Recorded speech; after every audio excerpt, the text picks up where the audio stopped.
I am Alana, 32 years old, and a master at keeping secrets. My family thought I was just a broke IT help desk worker clinging to the bottom rung of the corporate ladder. They had no idea I was actually the founder and CEO of Aegis Shield, a cybersecurity firm auditing the biggest corporations in the country. So when my pregnant sister gutted my 8-year-old son's bedroom while we were out of town and sold his custom-built tech prototypes at a local flea market, she thought she was just reminding me of my place in the family hierarchy. She had no clue she had just committed grand larceny and handed over military-grade hardware to total strangers. The heavy oak front door of my mother's Maryland suburban home clicked shut behind us. Jamal, my 8-year-old son, dropped his backpack onto the entryway rug with a heavy sigh. We had just returned from a grueling but amazing 2-week science camp. He was exhausted, but his eyes were bright with ideas for his next drone prototype. I dragged my battered canvas suitcase over the threshold, doing my absolute best to be quiet. Before I could even take off my coat, the sharp clicking of my mother Beatrice's heels echoed from the top of the winding staircase. She looked down at us, her face twisted in immediate disapproval. "Lift that bag, Alana," she snapped, her voice carrying that familiar tone of absolute disdain. "Trent just paid thousands to have these hardwood floors refinished. We cannot have your cheap luggage scuffing up the expensive finish. You need to be far more mindful of the people who actually pay the bills around here." I bit my tongue and lifted the heavy bag by its fabric handle. I could have bought the entire house with the balance of my checking account, but arguing with Beatrice was always a losing game. I just wanted to get Jamal upstairs to his room so he could unpack his camp projects and sleep. We walked up the sweeping staircase together. Jamal ran ahead, eagerly pushing open the door to his bedroom at the far end of the hall. He stopped dead in the doorway. His small shoulders went completely rigid. I hurried up behind him, fully expecting to see a normal, messy room.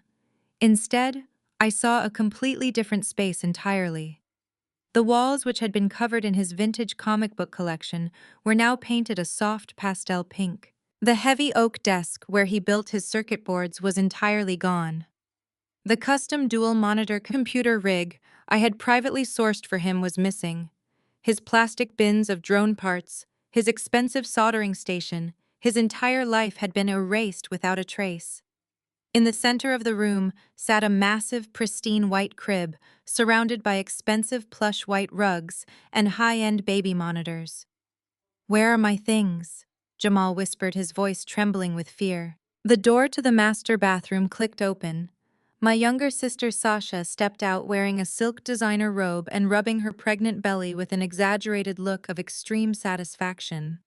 She did not look guilty at all.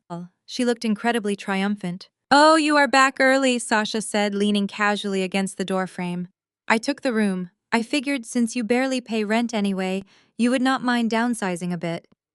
I stared at her, trying hard to process the sheer audacity of the situation.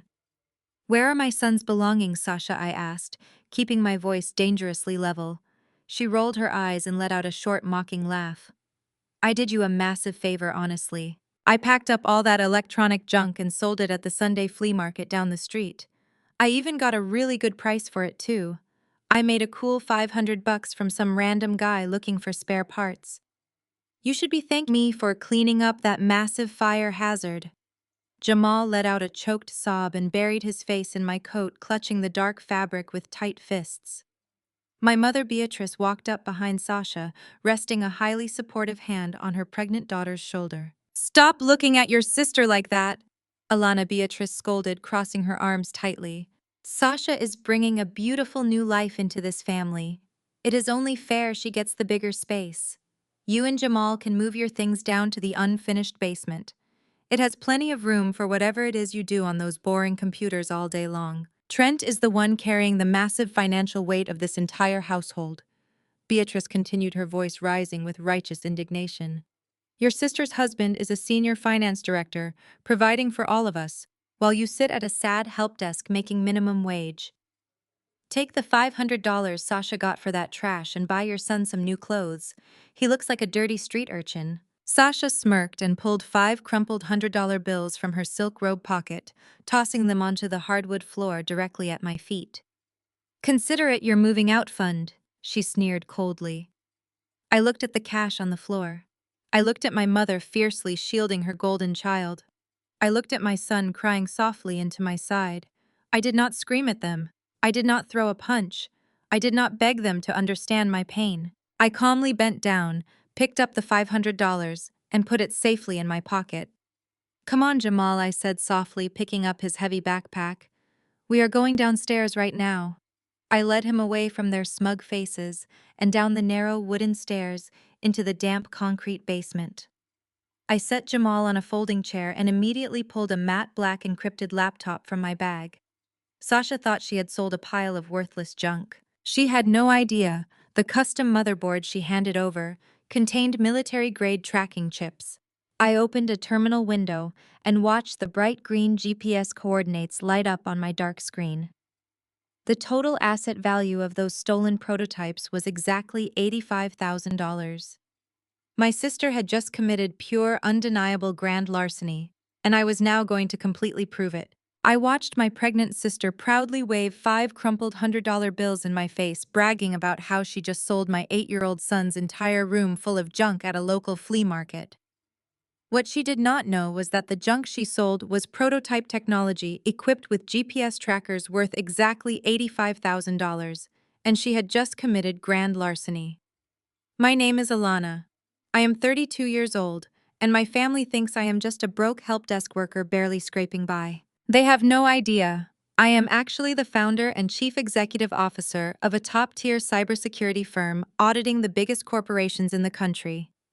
When my family decided to strip my son of his sanctuary while we were out of town, they thought they were simply reminding me of my low place in the family hierarchy. They had no clue they had just handed military-grade hardware to total strangers and triggered an absolute nightmare that would destroy their entire fake reality. The front door of my mother's sprawling suburban home clicked shut. My 8-year-old son Jamal dropped his heavy canvas backpack onto the entryway rug with an exhausted sigh. We had just returned from a grueling but incredible 2-week science and technology camp in Virginia. He had won a special robotics award and was tired, but his eyes were shining bright with fresh ideas for his next drone prototype. I dragged my battered suitcase over the threshold, doing my absolute best to remain quiet. Before I could even take off my coat, the sharp sound of heels echoed from the top of the winding staircase. My mother, Beatrice, looked down with her face twisted in immediate disapproval. "Lift that bag, Alana," she snapped, her voice carrying that familiar tone of absolute disdain I had grown so used to hearing. "Trent just paid thousands of dollars to have these hardwood floors refinished last month.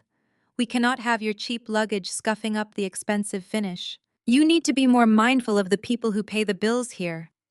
I bit my cheek and lifted the heavy bag. I could have bought this entire house in cash with the balance of my checking account, but arguing with my mother was a losing game. I wanted to get Jamal upstairs to his room so he could unpack his camp projects and go to sleep. We walked up the sweeping staircase together. Jamal ran ahead, eagerly pushing open the door to his bedroom at the far end of the long hallway. Suddenly, he stopped dead in the doorway. His small shoulders went rigid. I hurried up behind him, expecting to see a normal, messy room full of gadgets. Instead, I saw a completely different space entirely. The walls, once covered in his carefully curated vintage comic book collection, were now painted a soft pastel pink. The heavy oak desk where he spent hours building his complex circuit boards was entirely gone. The custom dual-monitor computer rig I privately sourced and assembled for him was missing. His plastic bins of drone parts and expensive temperature-controlled soldering station had been erased without a trace. The room smelled like fresh paint and artificial vanilla. In the center of the room sat a massive, pristine white crib surrounded by expensive plush white rugs and high-end baby monitors. "Where are my things?" Jamal whispered, his voice trembling with genuine fear as he looked around the empty room. The door to the master bathroom clicked open. My younger sister Sasha stepped out wearing a silk designer robe and rubbing her pregnant belly with an exaggerated look of extreme satisfaction. She looked incredibly triumphant. "Oh, you are back early," Sasha said, leaning casually against the doorframe. "I took the room. I figured since you barely pay rent anyway, you would not mind downsizing a bit." I stared at her, trying to process the sheer audacity of the situation. "Where are my son's belongings, Sasha?" I asked, keeping my voice dangerously level. She rolled her eyes and let out a short, mocking laugh. "I did you a massive favor, honestly. I packed up all that heavy electronic junk and sold it at the Sunday flea market down the street just this morning. I got a really good price for it, too. I made $500 from some random guy looking for spare parts. You should be thanking me for cleaning up that massive fire hazard before the baby arrives." Jamal let out a choked sob and buried his small face in my coat, clutching the dark fabric with tight, shaking fists. He had worked on those projects for a year. My mother Beatrice walked up behind Sasha, resting a highly supportive hand on her pregnant daughter's shoulder. "Stop looking at your sister like that," Alana Beatrice scolded, crossing her arms. "Sasha is bringing a beautiful new life into this family, so it is only fair she gets the bigger space. You and Jamal can move your things down to the unfinished basement. It has plenty of room for whatever it is you do on those boring computers all day long. Trent is the one carrying the massive financial weight of this entire household." Beatrice continued, her voice rising with righteous indignation. "Your sister's husband is a senior finance director providing for all of us, while you sit at a sad help desk making minimum wage. Take the $500 Sasha got for that trash and buy your son clothes. He looks like a dirty street urchin, and it is embarrassing for Trent to see him walking around the house." Sasha smirked and pulled 5 crumpled $100 bills from her silk robe pocket, tossing them onto the hardwood floor directly at my feet. "Consider it your moving out fund," she sneered coldly. I looked at the cash on the floor. I looked at my mother fiercely shielding her golden child. I looked at my son crying softly into my side. I did not scream at them. I did not throw a punch. I did not beg them to understand my pain. I calmly picked up the $500 and put it in my pocket. "Come on, Jamal," I said softly, picking up his backpack. "We are going downstairs to set up a new space." The descent into the cold basement felt like stepping into a different world. The air smelled of damp concrete. A bare light bulb cast harsh shadows across the unfinished floor. It was a humiliating downgrade from the bright bedroom Jamal had slept in just 2 weeks ago. I guided him toward a clean corner and set his heavy backpack down. He wiped his tear-streaked face, his small body still trembling from losing everything he had worked so hard to build. I knelt down to his eye level and placed both hands firmly on his shoulders. I looked deep into his eyes and promised him nobody was going to take away his hard work. I swore we would get every piece of his equipment back, and whoever took it would pay a heavy price. He sniffled and nodded, trusting me completely. I needed to make this bare concrete room feel like a comfortable home before nightfall. I pulled my phone from my pocket and opened a secure application linked directly to my private wealth management accounts. While my family genuinely believed I survived on a minimum wage salary, I possessed a net worth that could buy and sell their entire pathetic existence 20 times over. I navigated to a premium concierge service and ordered 2 luxury memory foam mattresses, premium down comforters, and a portable space heater to be delivered to the side entrance within the hour. I tipped the delivery team $1,000. My son was not going to sleep on a cold concrete floor tonight or any other night. Once, Jamal was settled on a folding chair with his favorite comic book. I opened my battered canvas suitcase and bypassed the cheap clothing packed on the top. Hidden beneath a false bottom was my real lifeline. I pulled out a matte black military-grade encrypted laptop. It had no commercial logos and no identifiable markings. It was built for my work as the Chief Executive Officer of Aegis Shield and contained proprietary software that could bypass almost any commercial firewall. I set the heavy machine on a stack of cardboard boxes and powered it on. The screen remained dark until I pressed my thumb against the hidden biometric scanner built into the trackpad. A soft blue light flashed and the secure operating system booted up instantly. Sasha was incredibly naive. She honestly believed she had just pawned off a bunch of useless plastic wires and dead batteries to a gullible fool at the Sunday flea market. She lacked the intelligence to comprehend her young nephew was a genuine tech prodigy. The drones and circuit boards she had so casually sold for $500 were highly advanced prototypes. I had sourced the proprietary components for him using my corporate channels. I had embedded microscopic GPS tracking chips inside every motherboard in case his custom drones ever flew out of range. I opened a terminal window on my desktop and began typing a series of complex command lines. Lines of bright green code cascaded down the black screen as my custom software reached out across the network to ping the dormant trackers. Within seconds, a high-resolution satellite map of the greater metropolitan area materialized on my screen. 5 red dots blinked in perfect unison.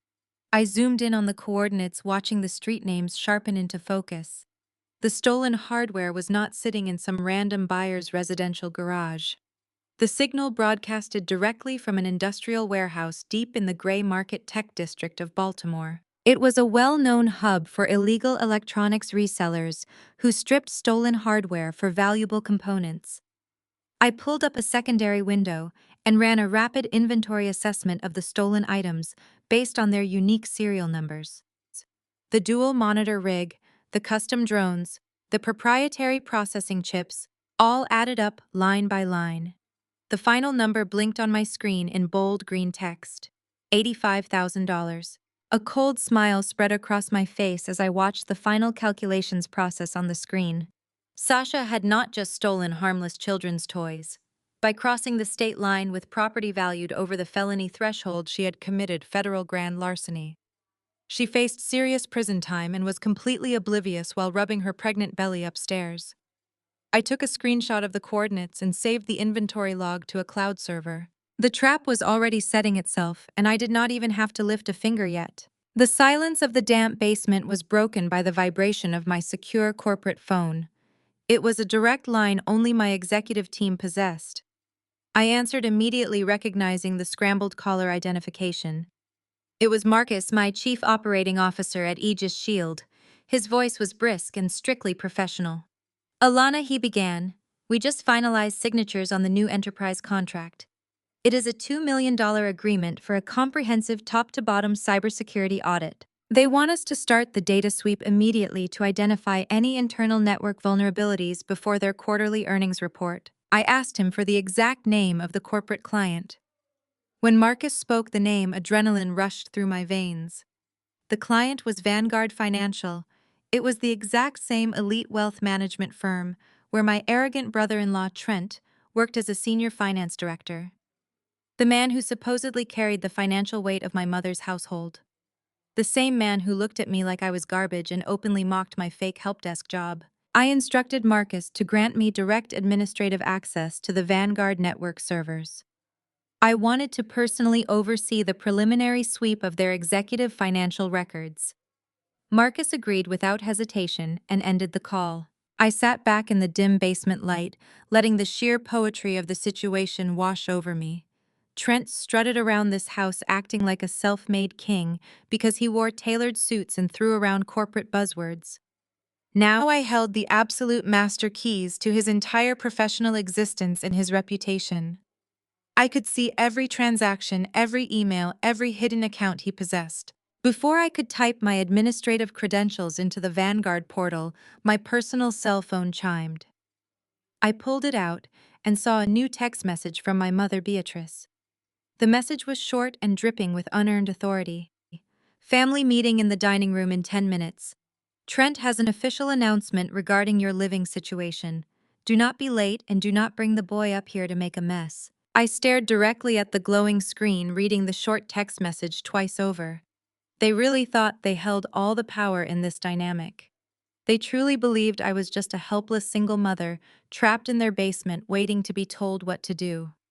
I closed my encrypted laptop and slipped it back into the false bottom of my suitcase. I smoothed down my inexpensive clothes, took a deep breath, and prepared to play the role of the defeated scapegoat just a little while longer. I patted Jamal on the head, told him I would be right back, and walked up the wooden stairs toward the dining room, ready to hear whatever fake eviction notice Trent had planned. I walked up the wooden stairs toward the dining room, ready to hear whatever fake eviction notice Trent had planned. The steps creaked as I ascended from the damp basement into the main floor.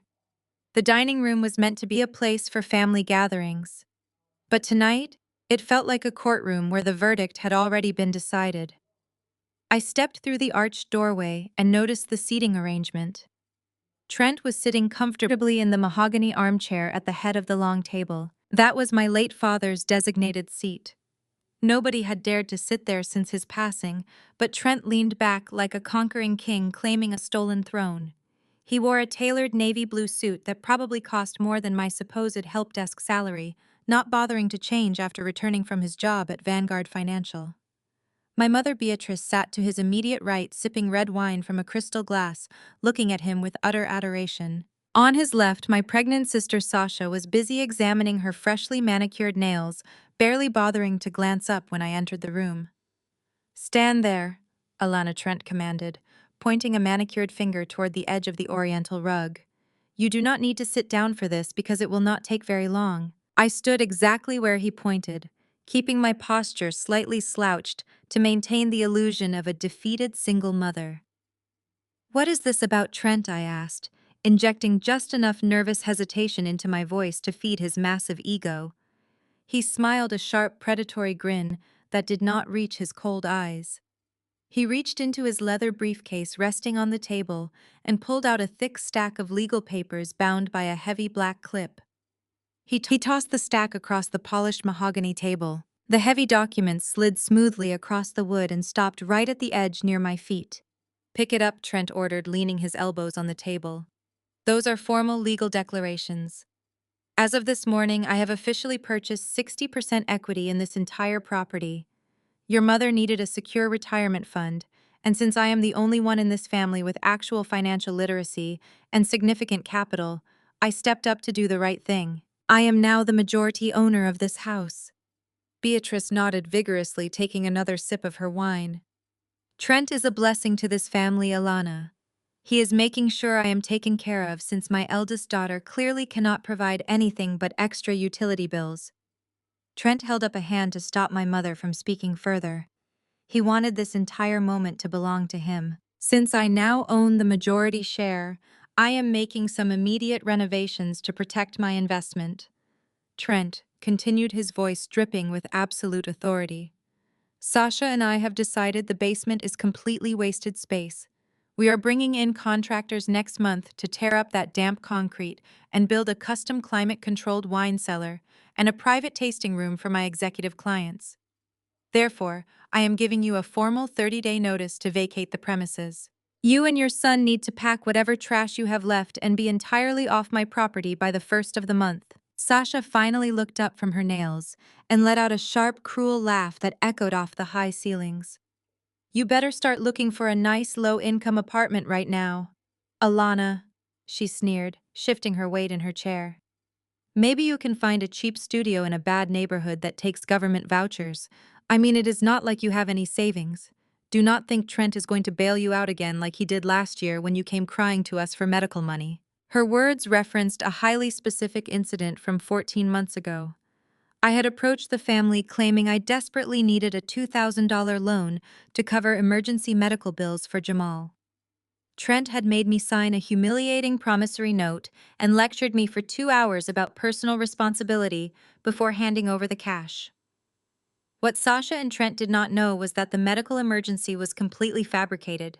At the time, my wealth management team was finalizing the creation of Aegis Trust, a massive financial portfolio to protect my multi-million-dollar assets.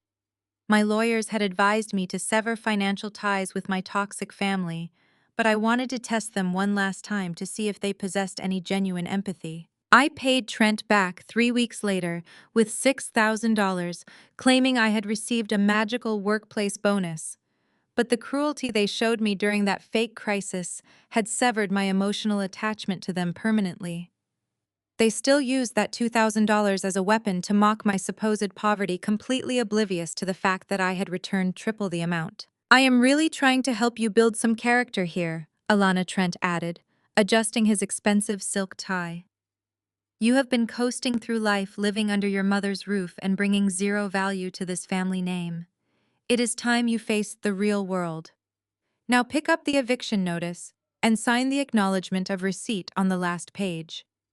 I slowly bent down and picked up the thick stack of papers. I kept my hands slightly trembling to give them the exact show of weakness they craved. I flipped open the heavy cover page, staring at the densely packed legal jargon. To my family, I looked like a terrified help desk worker trying to comprehend complex financial terminology. But my brain, which audited the most intricate corporate mergers and federal security contracts in the nation, immediately began scanning the paragraphs with laser precision. I analyzed the clauses, the transfer amounts, the liability waivers, and the equity distribution charts. It only took me 20 seconds to realize the entire document was a masterclass in deception. My eyes zeroed in on the third page where the official property tax identification number was printed. It was off by 2 digits. I then flipped to the final signature page where my mother's looping handwriting sat next to a thick red notary seal. I stared directly at that seal. The embossed stamp belonged to a notary public in a completely different county, and the expiration date on the commission was visibly forged. The margins of the equity transfer clause did not align with state property laws regarding maternal retirement trusts.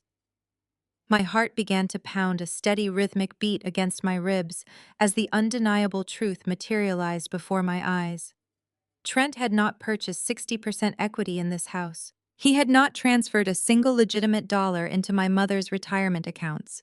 He had drafted a fraudulent shell agreement using a fake notary to trick an overly trusting woman into signing away her rights. I realized with absolute certainty that Trent had just committed a massive-scale financial fraud against his own mother-in-law. I held the fraudulent papers in my hands, my mind racing with the brutal implications of what I had just uncovered. I walked up the wooden stairs toward the dining room, ready to hear whatever fake eviction notice Trent had planned. The steps creaked loudly as I ascended from the damp basement into the main floor. The dining room was meant to be a place for family gatherings, but tonight it felt like a hostile courtroom. I stepped through the arched doorway and noticed the seating arrangement. Trent was sitting comfortably in the mahogany armchair at the head of the long table. That was my late father's designated seat. Nobody had dared to sit there since his passing, but Trent leaned back, claiming a stolen throne. He wore a tailored navy blue suit that probably cost more than my supposed help desk salary, not bothering to change after returning from Vanguard Financial. My mother Beatrice sat to his immediate right, sipping red wine from a crystal glass, looking at him with utter adoration. On his left, my pregnant sister Sasha was busy examining her freshly manicured nails, barely bothering to glance up when I entered. "Stand right there," Alana Trent commanded, pointing a manicured finger toward the edge of the oriental rug. I stood exactly where he pointed, keeping my posture slightly slouched to maintain the illusion of a defeated single mother. "What is this about Trent?" I asked, injecting enough nervous hesitation into my voice to feed his massive ego. He smiled a sharp, predatory grin that did not reach his cold eyes. He reached into his leather briefcase and pulled out a stack of legal papers bound by a heavy clip. He tossed the stack across the polished mahogany table. The heavy documents slid smoothly across the wood and stopped near my feet. "Pick it up," Trent ordered, leaning his elbows on the table. "Those are formal legal declarations. As of this morning, I have officially purchased 60% equity in this entire property. Your mother needed a secure retirement fund, and since I am the only one in this family with financial literacy and significant capital, I stepped up to do the right thing. I am now the majority owner of this house." Beatrice nodded vigorously, taking another sip of her wine. "Trent is a blessing to this family, Alana. He is making sure I am taken care of since my eldest daughter clearly cannot provide anything but extra utility bills." Trent held up a hand to stop my mother from speaking further. "Since I now own the majority share, I am making immediate renovations to protect my investment." Trent continued, his voice dripping with absolute authority. "Sasha and I have decided the basement is completely wasted space. We are bringing in contractors next month to tear up that damp concrete and build a custom climate-controlled wine cellar and private tasting room. Therefore, I am giving you a formal 30-day notice to vacate the premises. You and your son need to pack whatever trash you have left and be off my property by the 1st of the month." Sasha looked up from her nails and let out a cruel laugh that echoed off the high ceilings. "You better start looking for a low-income apartment right now, Alana," she sneered, shifting her weight. Maybe you can find a cheap studio in a bad neighborhood that takes government vouchers. Do not think Trent is going to bail you out again like he did last year when you came crying to us for medical money. Her words referenced an incident from 14 months ago. I had approached the family claiming I desperately needed a $2,000 loan to cover emergency medical bills for Jamal. Trent had made me sign a humiliating promissory note and lectured me about personal responsibility before handing over the cash. What Sasha and Trent did not know was that the medical emergency was completely fabricated. At the time, my wealth management team was finalizing Aegis Trust, a financial portfolio, to protect my multi-million-dollar assets. My lawyers had advised me to sever financial ties with my toxic family, but I wanted to test them to see if they possessed genuine empathy. I paid Trent back 3 weeks later with $6,000, claiming I had received a workplace bonus, but their cruelty during that fake crisis severed my emotional attachment to them permanently. They still used that $2,000 as a weapon to mock my supposed poverty, oblivious to the fact that I had returned triple the amount. I am really trying to help you build some character here, Alana, Trent added, adjusting his expensive silk tie. You have been coasting through life living under your mother's roof and bringing zero value to this family name. Now pick up the eviction notice and sign the acknowledgement of receipt on the last page. I slowly bent down and picked up the thick stack of papers. I kept my hands slightly trembling to give them the exact show of weakness they craved. I flipped open the heavy cover page, staring at the densely packed legal jargon. To my family, I looked like a terrified help desk worker trying to comprehend complex financial terminology. But my brain, which audited the most intricate corporate mergers, immediately began scanning the paragraphs with laser precision. I analyzed the clauses, the transfer amounts, the liability waivers, and the equity distribution charts. It took me 20 seconds to realize the entire document was a masterclass in deception. My eyes zeroed in on the third page where the official property tax identification number was printed. It was off by 2 digits. I then flipped to the final signature page, where my mother's looping handwriting sat next to a thick red notary seal. The embossed stamp belonged to a notary public in a completely different county, and the expiration date was visibly forged. My heart began to pound a steady beat against my ribs as the undeniable truth materialized before my eyes. Trent had not purchased 60% equity in this house. He had not transferred a single legitimate dollar into my mother's retirement accounts. He had drafted a fraudulent shell agreement using a fake notary to trick an overly trusting woman into signing away her rights. I realized with absolute certainty that Trent had just committed massive-scale financial fraud against his own mother-in-law. I held the fraudulent papers in my hands, my mind racing with the brutal implications of what I had just uncovered. I kept my head bowed and my shoulders slumped as I folded the fraudulent eviction notice and slipped it into the pocket of my cheap cardigan. Trent let out a smug sigh of satisfaction, completely convinced he had just asserted his absolute dominance over my life. My mother Beatrice smiled warmly at him, pouring him another glass of expensive red wine, while Sasha returned her full attention to her freshly painted nails, ignoring my presence entirely. They dismissed me from the dining room with a casual wave of their hands, acting as if I were a minor annoyance they had finally swatted away. I walked back down the wooden stairs to the damp basement, letting the heavy door click shut behind me. The moment I was out of their sight, my posture straightened.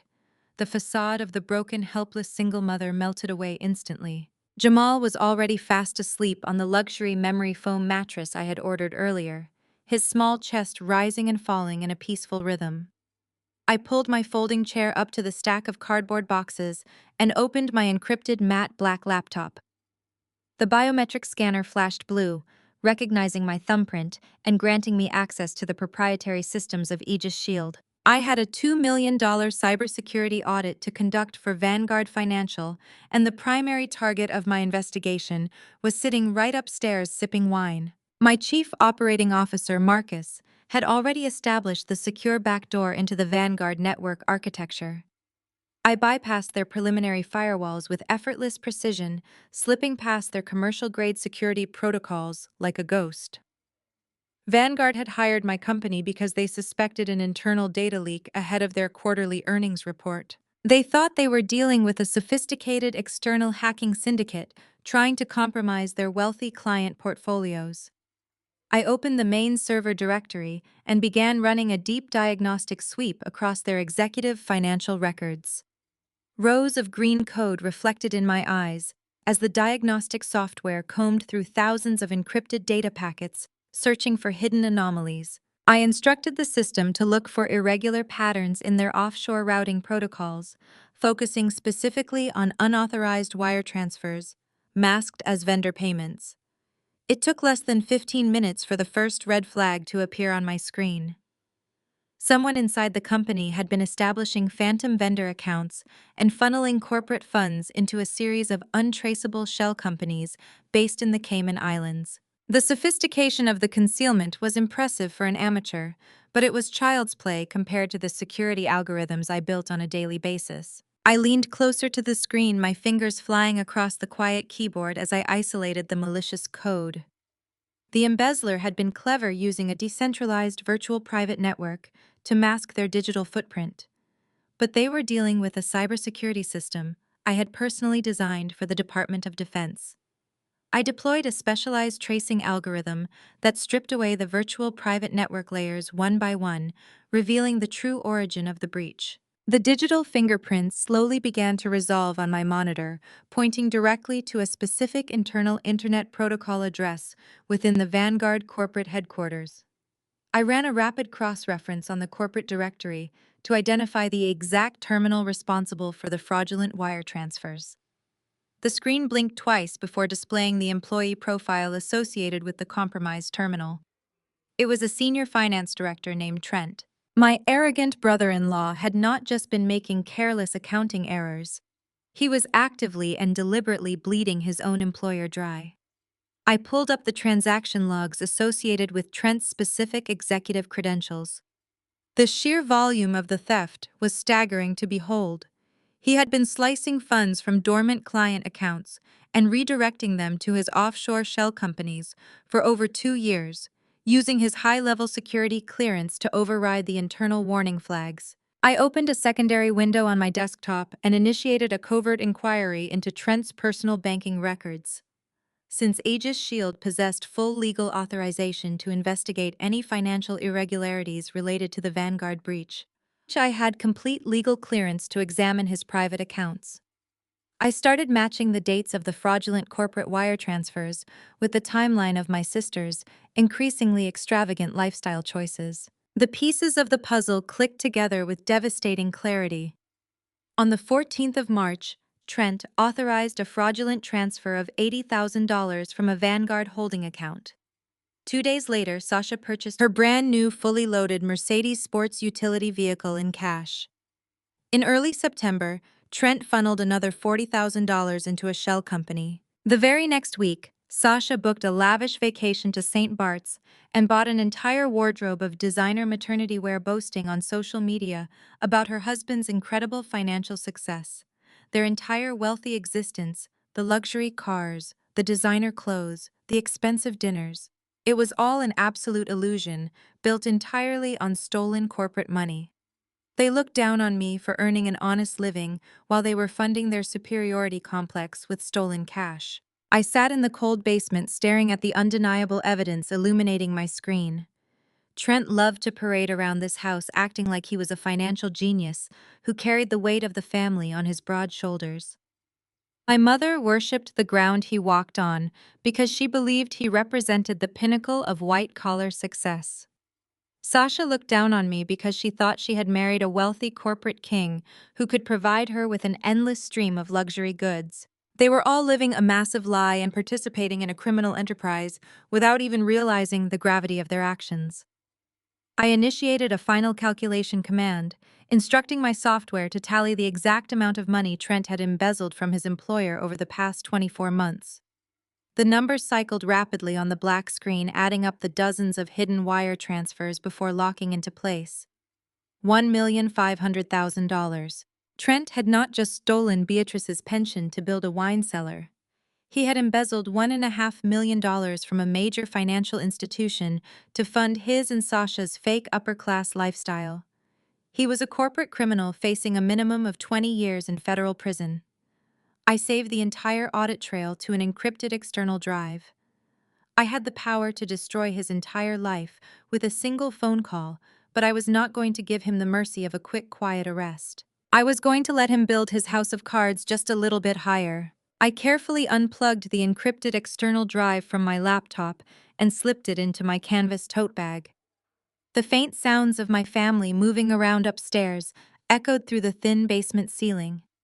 I threw on a faded, oversized gray sweater and worn-out sneakers, maintaining the carefully constructed illusion of a defeated woman who had just been handed an eviction notice.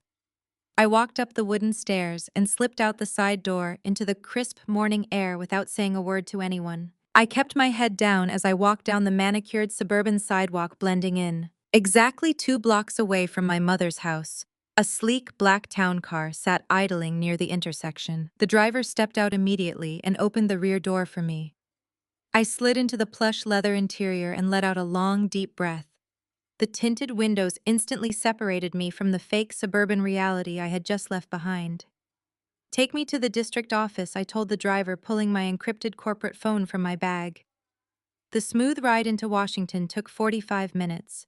I spent the journey reviewing the digital files I had compiled on Trent's massive embezzlement scheme. The town car pulled up to a towering glass high-rise.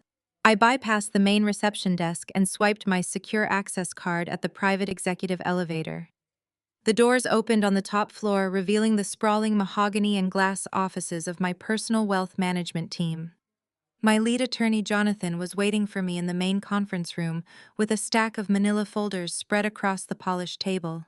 I wore a sharp-tailored suit and looked up with a serious expression as I walked into the room. We skipped the pleasantries entirely. I sat down in the leather chair across from him and pulled out the physical eviction notice Trent had tossed at my feet the night before. I slid the fraudulent equity transfer document across the table. Jonathan picked it up and adjusted his glasses, his eyes scanning the paragraphs with the same predatory focus I used when hunting network vulnerabilities. "Trent is claiming he purchased 60% equity in my mother's house," I explained, leaning back in my chair. "He used a fake notary seal and a mismatched property tax identification number to coerce her into signing away her rights. I need you to verify the actual legal status of the property deed as of this morning." Jonathan did not even need to open his laptop. He reached into a manila folder and pulled out a certified stack of property records from the state database. He slid the official documents toward me. "Trent did not buy 60% equity in that house, Alana."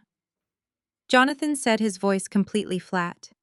"He could not buy equity even if he wanted to, because your mother does not actually own the property anymore." I looked down at the official records, my eyes instantly catching the bold red lettering stamped across the top page. "The house has been in active pre-foreclosure for the past 3 years," Jonathan explained, folding his hands on the table. "It appears your late father took out a massive secondary mortgage against the property a decade ago to cover terrible business investments.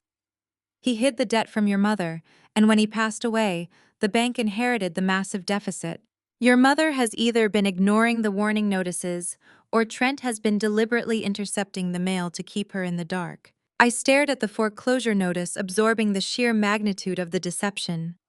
Trent was parading around the house acting like a wealthy savior who had rescued my mother from financial ruin. In reality, he was living rent-free in a house that the bank was actively preparing to seize. He drafted that fake equity transfer simply to drain whatever cash my mother still had hidden in her retirement accounts before the bank kicked them out onto the street. His arrogance was matched only by his stupidity. "How much is the outstanding debt to the bank?" I asked, looking back up at Jonathan. "The total principal, including 3 years of late fees and compounding interest, sits at exactly $412,000, Jonathan replied, tapping the specific figure on the page. "The bank has already scheduled the final auction date for next month. Trent's fraudulent equity document is entirely void. He holds absolutely no legal power over that property, and neither does your mother." I smiled, a slow, calculating smile, as the ultimate strategy crystallized in my mind. Prepare a direct wire transfer from the Aegis Holdings corporate trust account. I instructed, my voice steady. Contact the holding bank immediately and execute a full cash buyout of the outstanding mortgage debt. Do not negotiate the penalties, just pay the entire balance in full today. Ensure the new deed is registered strictly under my corporate trust name so it cannot be publicly traced back to me. Jonathan raised an eyebrow, a flicker of genuine respect crossing his face. He pulled a fresh stack of acquisition forms from his briefcase and handed me a heavy gold fountain pen.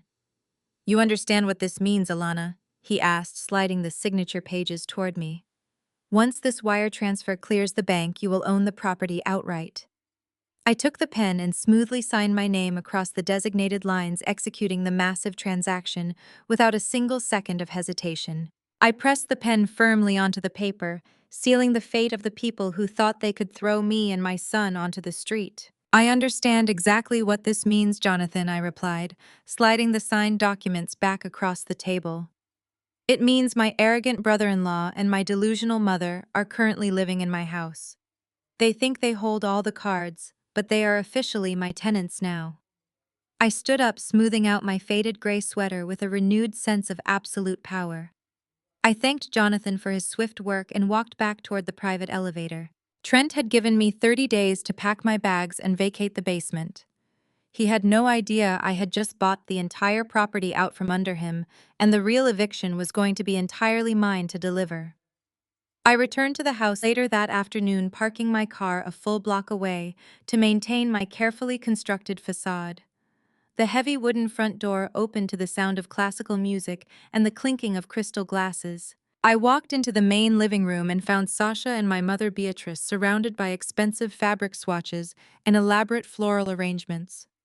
Two catering managers in crisp white shirts were standing near the marble kitchen island, taking meticulous notes on silver clipboards. Sasha was holding up a piece of gold-embossed cardstock and bragging loudly to the staff about her elite menu options. She proudly announced that her husband Trent had given her an unlimited $30,000 budget for the ultimate baby shower this coming weekend. She demanded a custom ice sculpture, imported beluga caviar, and a massive champagne tower specifically for the Vanguard financial executives who were attending. My stomach turned as I listened to her list off her arrogant and extravagant demands. She was burning through the exact same money Trent had embezzled from his corporate employer. They were planning a massive celebration of their fake wealth using stolen funds inside a house they did not even legally own anymore. Beatrice spotted me standing near the hallway shadows and immediately frowned in disgust. She dismissed the catering managers, waving them away toward the dining room before marching over to me with her hands resting firmly on her hips. She looked me up and down, taking in my faded sweater and worn-out shoes. She told me the baby shower was going to be the premier social event of the season, and she could not have my depressing poverty ruining her perfect aesthetic. Beatrice demanded that I keep myself and my son completely locked in the unfinished basement for the entire weekend, so we would not embarrass Trent in front of his wealthy colleagues. Sasha walked over slowly, resting a hand on her pregnant belly, and smiled a sharp, cruel smile. She looked at our mother and said it was actually a total waste to just let me hide in the basement all weekend doing nothing. Sasha suggested that since I was essentially homeless and living off their generous charity, I should be forced to work the event to earn my keep. Beatrice agreed immediately, her eyes lighting up at the thought of degrading me further. She pointed a sharp manicured finger at my chest and ordered me to put on a plain black apron and help the catering staff pass out drinks and clear dirty plates. She said serving hors d'oeuvres to their wealthy guests would be a fitting way for me to pay off my final month of basement rent before I was formally evicted from the property. I looked at their smug, arrogant faces and felt a deep surge of cold anticipation. I lowered my eyes to the floor and humbly agreed to play the obedient servant for them. I promised Beatrice I would stay out of the way, keep my mouth shut, and diligently clean up their messes. I walked back down the wooden stairs to the cold concrete basement and immediately began packing a small travel bag for Jamal. I had absolutely no intention of letting my young son witness the absolute carnage that was about to unfold in this house. I pulled out my secure encrypted phone and contacted my private executive assistant at our corporate headquarters in Washington. I instructed her to book the luxury penthouse suite at the downtown Ritz-Carlton for the entire weekend, utilizing one of our anonymous corporate aliases.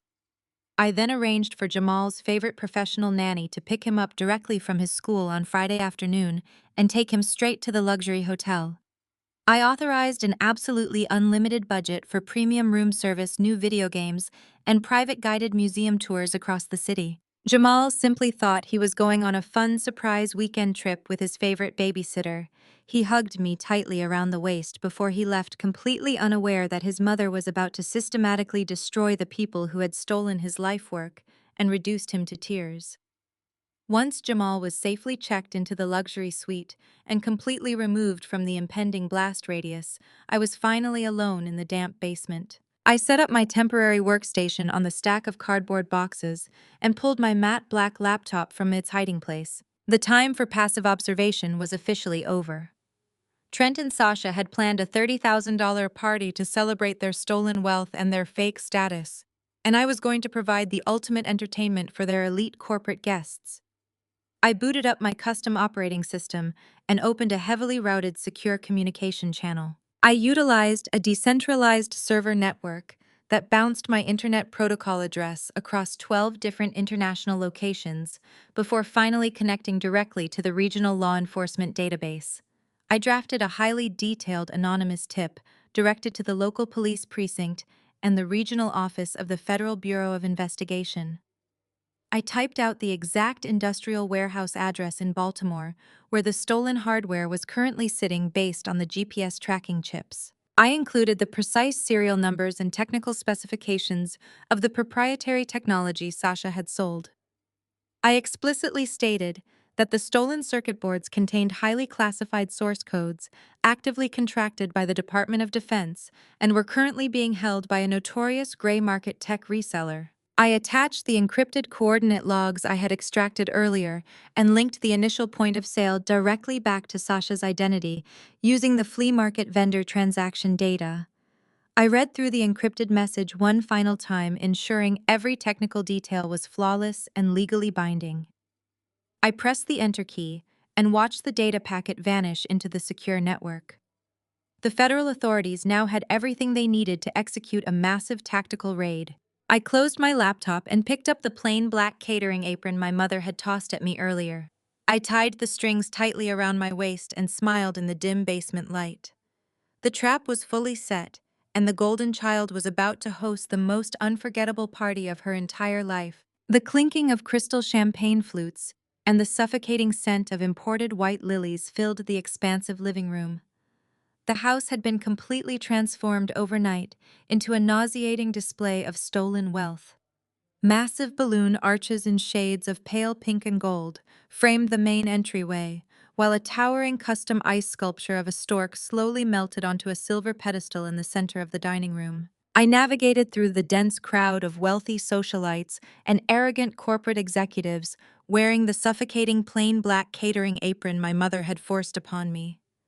The rough fabric scratched against my neck, but I kept my posture deliberately subdued, holding a heavy silver tray of smoked salmon blinis.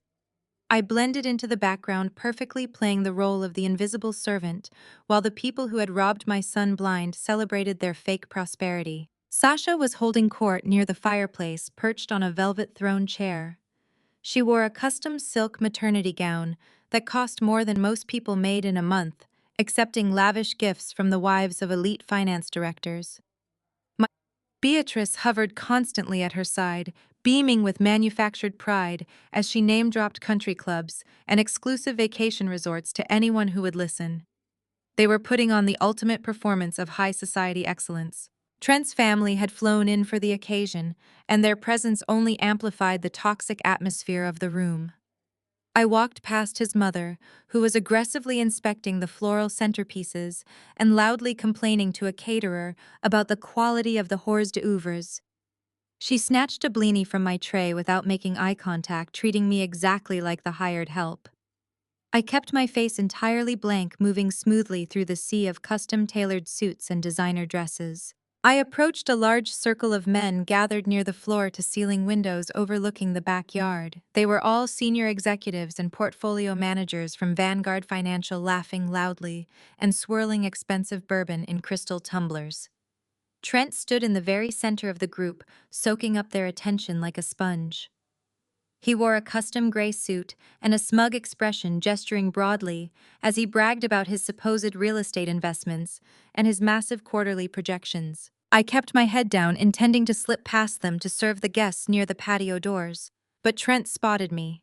His eyes lit up with malicious glee as he realized he had the perfect opportunity to assert his dominance in front of his wealthy colleagues. "Hey everyone, look who decided to join the party!" Trent called out, his voice booming over the ambient music to ensure maximum attention. He snapped his fingers, pointing directly at me. "Bring those appetizers over here, Alana. My colleagues are hungry." I walked over slowly, lowering the heavy silver tray so they could take their pick. Trent did not reach for the food. Instead, he placed a heavy hand on my shoulder, gripping the fabric of my apron tightly to trap me in place. "Gentlemen, I want you to meet my sister-in-law," Alana. Trent announced, a cruel smile spreading across his face. "She is the unfortunate side of the family. While we are out, managing millions of dollars in corporate assets, she is sitting at a sad little help desk, resetting passwords and fixing broken keyboards." A few of the executives let out awkward chuckles, exchanging uncomfortable glances. Trent thrived on the attention and pressed harder, leaning in to deliver the punchline. "Seriously, if any of you ever spill coffee on your laptops, just give Alana a call. She will probably scrub your hard drive and reinstall your operating system for $20 and a bus token." "It is honest work though, right, Alana? It keeps you off the streets at least until the end of the month when your lease is up." The group of men erupted into genuine laughter, this time entirely comfortable, mocking a defeated working-class woman to appease their host. My mother Beatrice was standing just a few feet away, refilling a glass of champagne. She heard every single word of the humiliating exchange. Instead of defending her eldest daughter, she simply offered Trent an approving smile and turned her back to me, validating my degradation to protect her proximity to his perceived wealth. I did not flinch. I did not drop the silver tray or raise my voice. I looked at Trent's smug, arrogant face and humbly nodded my head. "It is honest work, Trent," I replied, keeping my voice soft and subservient. "I am just grateful you let me help out today to pay off my debts. You are always so generous with your money." Trent beamed, puffing out his chest and releasing my shoulder. "See that gentleman?" he boasted, taking a sip of his bourbon. "That is exactly why you always keep the family peasants in line. It builds character. Now go clean up the empty glasses in the kitchen, Alana. You are blocking the view." I bowed my head slightly and turned away, walking back toward the kitchen hallway with my silver tray. Every step I took felt incredibly light. Trent was digging his own grave deeper with every arrogant syllable he spoke. He felt like an invincible titan of finance standing in his stolen castle, surrounded by the people he sought to impress. He was completely oblivious to the fact that his entire empire was currently evaporating into dust. As I reached the edge of the kitchen, the heavy oak front door swung open with a sudden violent force. The lively party chatter near the entryway immediately died down. I stopped and watched from the shadows of the hallway. Mr. Harrison, the chief executive officer of Vanguard Financial, stumbled into the house. He was not wearing a celebratory smile, and he was not carrying a baby gift for Sasha. He looked incredibly pale, sweating profusely through his expensive suit jacket. I ignored Beatrice when she tried to greet him, storming straight past her without a word. I was pacing erratically near the edge of the living room, clutching his cell phone to his ear with a white-knuckled grip. His voice was a frantic, panicked whisper, but the acoustics of the high ceiling carried his desperate words directly to where I was standing. I watched his panicked pacing as he spoke into the phone. "I do not care what the technical team says," he hissed, wiping sweat from his forehead. "You lock down the entire offshore routing protocol right now.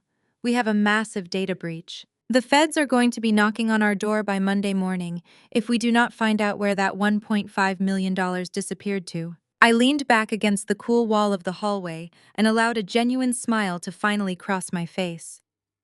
The party music continued to play, and Trent was still laughing by the window, but the countdown had officially begun.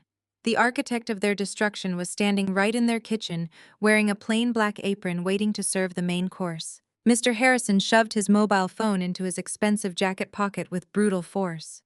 He ignored the towering pink balloon arches and the slowly melting ice sculpture entirely. His frantic eyes scanned the crowded living room until they finally locked onto Trent, who was still standing by the floor-to-ceiling windows. Harrison marched directly toward him, cutting through the gathering of elite socialites with heavy, aggressive steps. Trent saw his chief executive officer approaching and quickly handed his half-empty crystal tumbler to a nearby bewildered guest. He wiped his intensely sweaty palms on the side of his custom-tailored gray trousers, desperately trying to assemble a confident mask before his boss arrived. Trent extended his hand to greet his boss, but Harrison completely ignored the polite gesture. The older man stood uncomfortably close, his face flushed bright red with absolute panic. "We have a massive crisis," Trent Harrison hissed, keeping his voice low, but laced with pure terror. "Someone has been draining the offshore holding accounts for months, and the compliance team just found the initial discrepancies this morning. The federal regulators are going to tear us apart and throw us in federal prison if we do not plug this gaping hole before the quarterly earnings report goes public next week." Trent swallowed hard, his Adam's apple bobbing visibly above his tight silk tie. A thick bead of sweat formed at his temple and slowly rolled down the side of his face. He tried to force a reassuring smile, but his lips were visibly trembling. "Sir, that is terrible news," Trent stammered, gripping the edge of the window frame to steady his shaking hands. "Do we have our internal security team looking into the network logs to find the source of the leak right away?" Harrison let out a sharp, humorless laugh that sounded more like a sudden bark. "Our internal security team is completely useless against whoever orchestrated this attack," Harrison spat out furiously. This was not some random phishing scam or low-level amateur hack. This was an incredibly sophisticated inside job utilizing decentralized virtual private networks and untraceable shell companies. They bypassed our entire security architecture without triggering a single alarm for over 2 years. We had to bring in the absolute best to save our skins today. Trent wiped the heavy sweat from his forehead, his breathing growing noticeably shallow and rapid.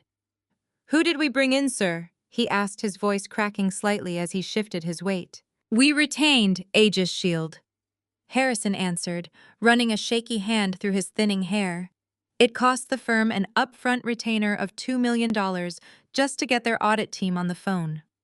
They are the top cybersecurity contractors for the Department of Defense, and they do not come cheap. Their chief executive is an absolute ghost, but her software is currently tearing through our entire network infrastructure to isolate the embezzler's digital footprint. They promised us a definitive name by Monday morning at the latest. The color completely drained from Trent's arrogant face, leaving him looking like a terrified ghost. He swayed slightly on his feet, his perfectly manicured facade crumbling under the crushing weight of his impending doom. "Aegis Shield," Trent repeated hollowly, staring blankly at the hardwood floor. $2 million just for a corporate audit." Harrison nodded aggressively, completely oblivious to the fact that the corporate criminal he was desperately hunting was standing right in front of him. "They are worth every single penny, Trent. If Aegis Shield finds the rat before the feds, we might actually survive the massive public fallout. I need you in the office first thing tomorrow to help pull the localized transaction records for the audit team to review." I stood in the shadows just a few feet away, holding my heavy silver tray of untouched champagne flutes. The plain black catering apron felt like a protective suit of armor as I watched Trent mentally spiral into complete and utter panic. I stepped forward, closing the short distance between us, moving smoothly into their private circle of despair. I extended the silver tray toward them, maintaining my subservient posture. "Would either of you gentlemen care for a fresh glass of champagne?" I asked, keeping my voice perfectly calm and even. Harrison turned his head and glared at me with absolute disdain and disgust. He looked at my faded clothes and my black apron, treating me like an annoying insect that had just buzzed into his exclusive orbit. "Get away from us," Harrison snapped, waving his hand dismissively. "We are discussing highly sensitive corporate matters that do not concern the catering staff. Go find a kitchen to clean right now." Trent squeezed his eyes shut, wishing I would just disappear into the floorboards to save him from further embarrassment. I did not move away. I did not lower my silver tray or bow my head. Instead, I took one deliberate step closer to Harrison invading his personal space. I leaned in directly toward his ear, ensuring Trent could hear every single syllable I was about to deliver. Protocol Sigma Red Override Sequence 049er Alpha, I whispered smoothly. Harrison physically flinched as the highly classified diagnostic encryption code reached his ears. He stood frozen in place, his mouth hanging open in complete shock. That specific alphanumeric sequence was a Level 4 security clearance code. It was the exact proprietary override command used exclusively by the Chief Executive Officer of Aegis Shield to initiate a decentralized corporate audit. It was a secret string of data that absolutely nobody outside the highest levels of federal intelligence and Vanguard financial upper management could possibly know or comprehend. Harrison slowly turned his head to look at me properly.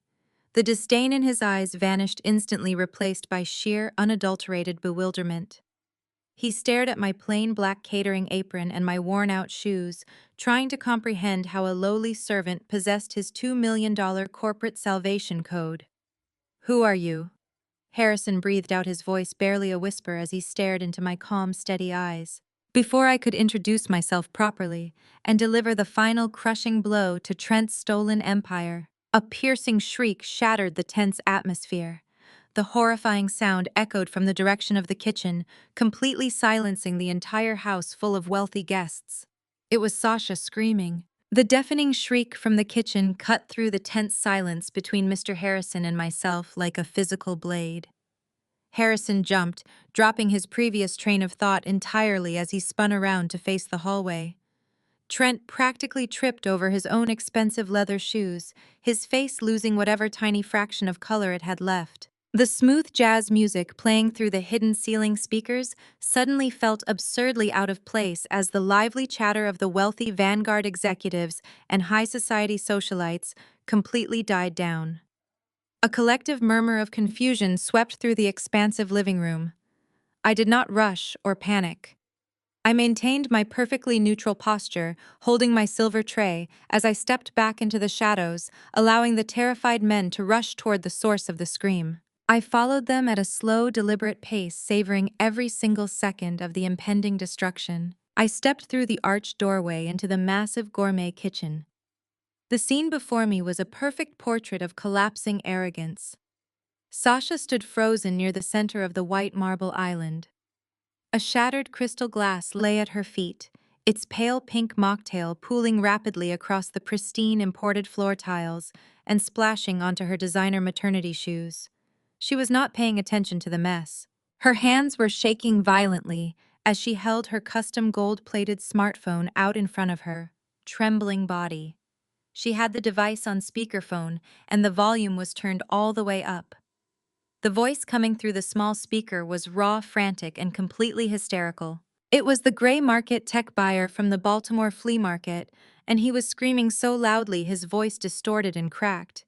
"You set me up, you crazy lady!" the man yelled over the chaotic background noise of heavy boots slamming against concrete and distant sirens wailing.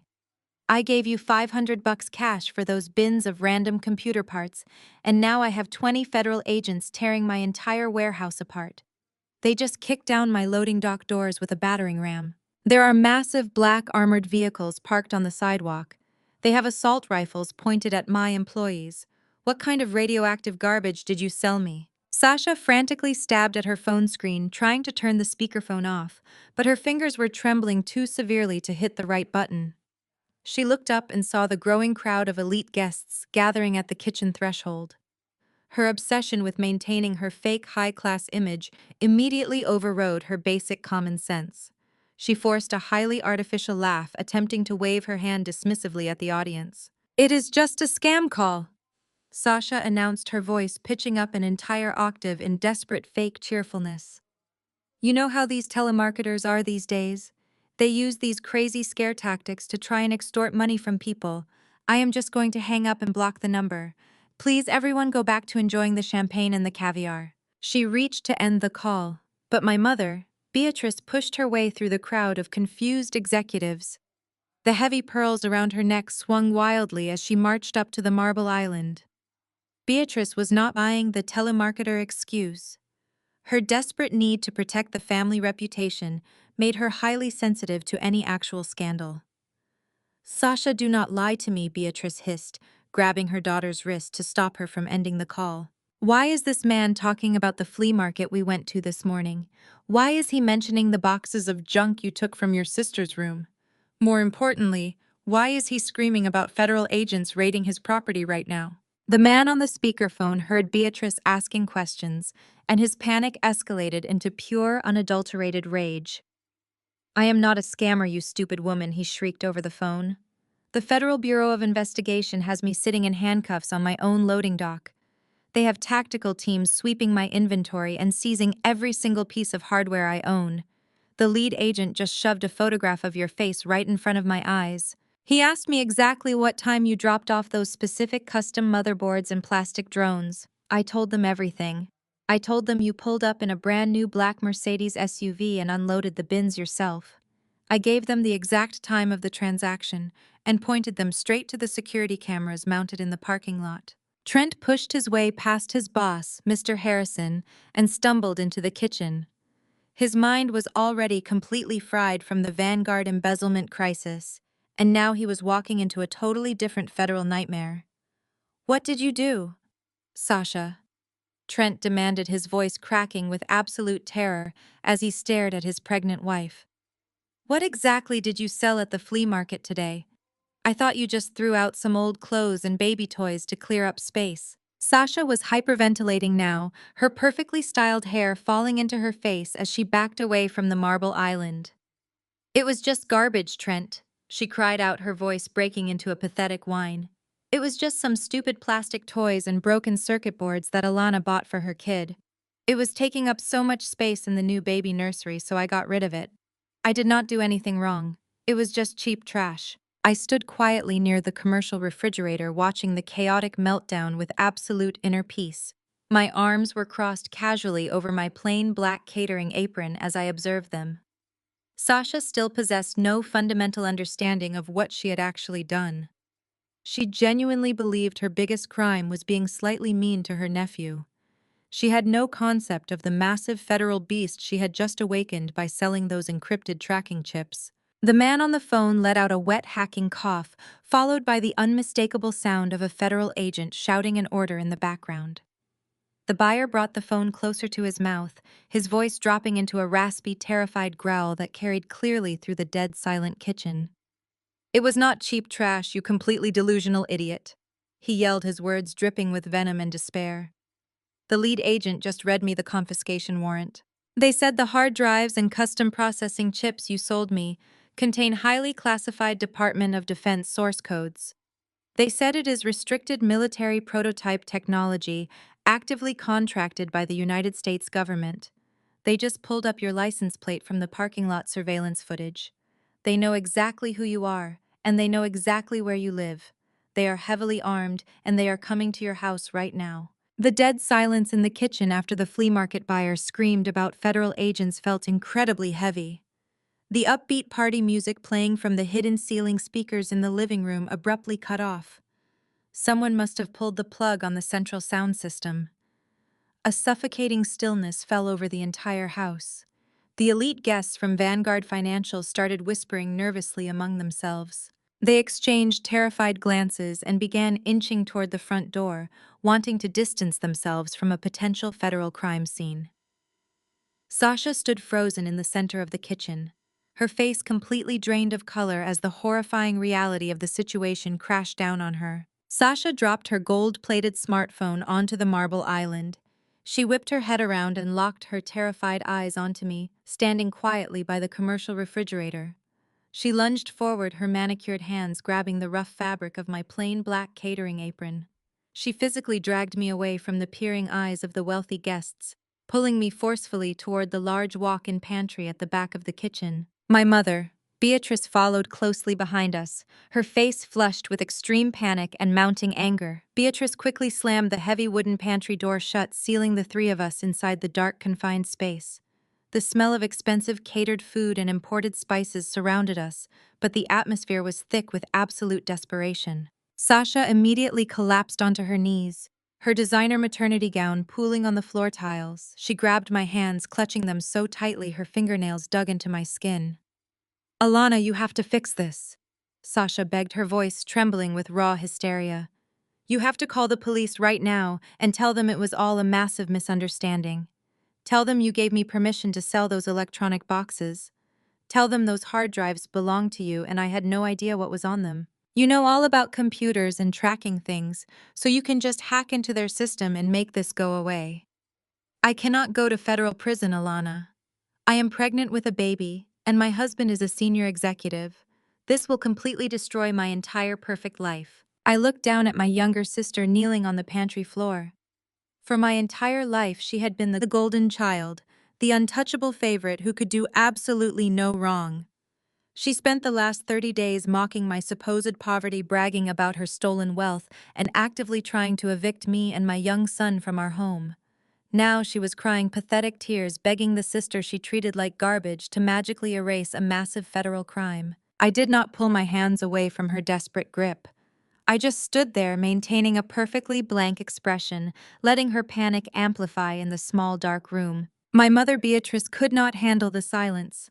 She stepped forward and violently slapped my upper arm. The sharp, stinging pain radiated down to my elbow, but I did not flinch. Beatrice pointed a shaking finger directly at my face, her eyes blazing with irrational fury and maternal protection for her favorite child. "Do not just stand there staring like a useless idiot," Beatrice hissed, her voice dropping into a harsh, vicious whisper. "You need to call the authorities right this second and take the absolute blame for this entire situation. Tell them you stole those files from your sad little help desk job and you hid them in this house without our knowledge. Tell them Sasha is a completely innocent victim who just accidentally transported them." I looked at my mother, absorbing the sheer magnitude of her cruelty. She was actively ordering me to falsely confess to a federal crime just to shield her beloved golden daughter from the consequences of her own actions. "You are a nobody." Alana, Beatrice continued, her face twisting with bitter resentment. "You have absolutely nothing to lose. You work a minimum wage job, and you live in a damp, unfinished basement. Going to jail will not ruin your pathetic life because you have no real future anyway. But Sasha has a wealthy husband and a beautiful house and a baby on the way. She is carrying the proud legacy of this family. If she gets arrested, the scandal will permanently destroy her reputation and humiliate Trent in front of all his elite corporate colleagues. You are going to step up and do your duty for this family right now. You are going to take the fall and protect your sister." I listened to my mother lay out her incredibly selfish demands. She genuinely believed I was completely disposable. She thought my freedom and my son's future were perfectly acceptable sacrifices on the altar of Sasha's fake high society image. For 32 years, I had endured their constant belittling, their snide remarks, and their relentless attempts to make me feel small. I played the role of the quiet, obedient scapegoat because I wanted to believe that somewhere deep down, they still possessed a tiny fraction of familial love for me. But hearing my own mother demand I throw my entire life away to protect a thief completely severed the last remaining thread of my patience. The facade of the broken, helpless single mother was officially over.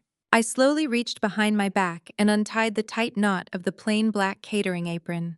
I pulled the rough fabric over my head and let it drop heavily onto the pantry floor, right next to Sasha's expensive designer shoes. I straightened my posture, rolling my shoulders back and lifting my chin. The subservient posture I maintained all evening vanished, instantly replaced by the terrifyingly commanding presence of a chief executive officer who controlled a multi-million-dollar corporate empire. I looked down at my kneeling sister and my demanding mother with eyes as cold as absolute ice. "You really think this is a simple misunderstanding that can just be fixed with a phone call?" I said, my voice dropping into a dangerous resonant register that echoed off the pantry shelves. I did not call the local cop's mother. I did not dial emergency services or file a petty theft report. I triggered a highly classified federal tracking beacon directly linked to a Department of Defense database. Those custom circuit boards and hard drives contained proprietary military source codes that I personally engineered. Sasha did not just commit grand larceny today. She triggered an interstate corporate espionage investigation. The Federal Bureau of Investigation does not care if she is pregnant or if her husband wears a custom suit. They are going to charge her with the unauthorized distribution of restricted government technology, and the mandatory minimum sentence is 10 years in a federal penitentiary. The heavy wooden door of the pantry violently swung open, crashing hard against the built-in custom shelving unit. Trent stood in the doorway, blocking our only exit with his large frame. His expensive custom gray suit was completely soaked with nervous sweat, and his arrogant face was flushed a dangerous shade of crimson. Hai had just endured the most humiliating professional moment of his entire life in front of his chief executive officer, and he was desperately looking for a vulnerable target to absorb his absolute rage. He completely ignored his crying pregnant wife and his panicking mother-in-law, stepping directly into the small dark room. His eyes locked onto me, standing calmly near the spilled boxes of imported crackers. He pointed a trembling, manicured finger inches from my face, his chest heaving with erratic, ragged breaths. He demanded to know what kind of sick, twisted lies I had just whispered to Mr. Harrison in the living room. Trent accused me of trying to sabotage his elite corporate career because I was horribly jealous of his massive financial success and his perfect marriage. He stood uncomfortably close, trying to use his height and broad shoulders to physically intimidate me into submission. The smell of expensive designer cologne and sour, nervous sweat radiated off his body, filling the tight space. I did not step back or lower my gaze. I maintained my perfectly neutral expression, watching the architect of my mother's financial ruin completely unravel before my eyes. Sasha tried to grab her husband's arm to warn him about the impending federal raid, but Trent aggressively shoved her hand away. He was too consumed by his own wounded ego to realize his precious wife was facing a minimum of 10 years in a federal penitentiary for corporate espionage. Trent raised his voice to a harsh, aggressive bark echoing off the pantry walls. He told me I was nothing but a pathetic, jealous squatter who lived off his generous charity. He swore he was going to destroy whatever miserable little life I had left. Trent announced he was calling the local police right this second to have me dragged out of his beautiful house in handcuffs. He threatened to press formal charges for criminal trespassing, claiming I was actively threatening his pregnant wife and intentionally disrupting an exclusive private event. He pulled his smartphone from his pocket, waving it in my face. He told Beatrice he was officially revoking my 30-day eviction notice and having me thrown onto the street today without a single penny to my name. He said my brilliant son, Jamal, would end up lost in the foster care system by midnight because a broke, unemployed help desk worker sitting in a dirty jail cell had no legal right to retain custody of a child. Beatrice let out a loud gasp and pleaded with Trent to lower his voice before the wealthy guests in the living room heard the commotion. Trent ignored her maternal warnings. His anger morphed into violent impatience when he realized I was not cowering in fear. He decided that verbal abuse was no longer sufficient to establish his absolute dominance over the family scapegoat. Trent stepped forward and tightly grabbed my right arm just above the elbow. His strong fingers dug painfully into my skin as he attempted to physically drag me out of the pantry and throw me through the gourmet kitchen. He intended to march me past his elite corporate colleagues and physically toss me out the front door into the cold air to prove he was the absolute master of this household. That was the most catastrophic mistake he could have possibly made. I did not scream or pull away in a frantic panic. I had spent the last 5 years undergoing intensive private tactical training specifically designed for corporate executives facing high-level physical security threats. As Trent yanked my arm forward, I stepped smoothly into his personal space, using his own aggressive momentum directly against him. I rotated my wrist sharply, breaking his thumb's grip, and instantly secured his right arm in a highly advanced joint lock. I pivoted my hips and applied precise downward pressure directly onto his vulnerable ulnar nerve. Trent let out a sudden sharp gasp of pure agony. His knees buckled instantly under the intense concentrated pain shooting up his shoulder. He collapsed heavily onto the hard tile floor, landing squarely on both knees, right next to Sasha's expensive ruined shoes. Trent kneeled on the pantry floor, letting out strained, breathless groans as I held his twisted arm firmly in place. His expensive suit pants absorbed the sticky spilled mocktail, completely ruining the fabric. Sasha and Beatrice stood paralyzed, staring in horror at the sight of their supposedly invincible financial king brought to his knees by the family scapegoat in less than 3 seconds. I did not exert any extra force. I simply maintained the precise pressure required to keep him immobilized. I looked down at his flushed, sweating face and spoke in a cold, resonant voice. I told Trent he was in no position to call the authorities or threaten my young son because the Federal Bureau of Investigation was already on their way to deal with his criminal wife.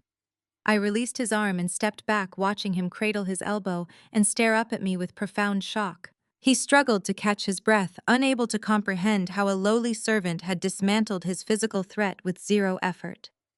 I reached into my pocket and pulled out my secure encrypted corporate phone. Trent tried to stand up, demanding to know what I was doing. I did not bother answering him. I opened my custom home network application and navigated to the integrated media control panel. Sasha had spent hours setting up a massive 85-inch smart television in the main living room, displaying a continuous loop of maternity photos to impress her wealthy guests. I selected the television from my device menu and uploaded a highly specific secure document directly from my private wealth management vault. I tapped a single button on my screen, executing the override command. In the expansive living room outside, the upbeat baby shower slideshow instantly vanished. The bright, colorful maternity photos were immediately replaced by a stark black and white legal document displayed in enormous glowing letters for every single elite guest and Vanguard executive to see clearly. I left Trent kneeling on the pantry floor and stepped out into the bright gourmet kitchen. I did not look back at my mother Beatrice or my crying sister Sasha as I walked straight toward the expansive living room. My posture was completely transformed from the invisible servant they had mocked all afternoon to the chief executive officer I truly was. The heavy atmosphere in the house had completely shifted. The upbeat party music was gone. The 85-inch smart television mounted above the stone fireplace was no longer displaying the endless loop of expensive maternity photos. Instead, a stark black and white legal document glowed brightly across the massive screen, illuminating the terrified faces of the wealthy Vanguard financial executives and elite socialites who were staring at it in absolute stunned silence. Every single person in the room had stopped talking and stopped drinking their expensive champagne. They were all completely captivated by the overwhelming, undeniable proof of financial ruin projected in high definition right in front of their eyes. Trent scrambled out of the pantry, stumbling over his own ruined custom trousers as he chased after me. He barged into the living room, his face slick with sour sweat and his eyes wide with absolute panic. He saw the legal document projected on the screen and let out a strangled gasp of pure terror.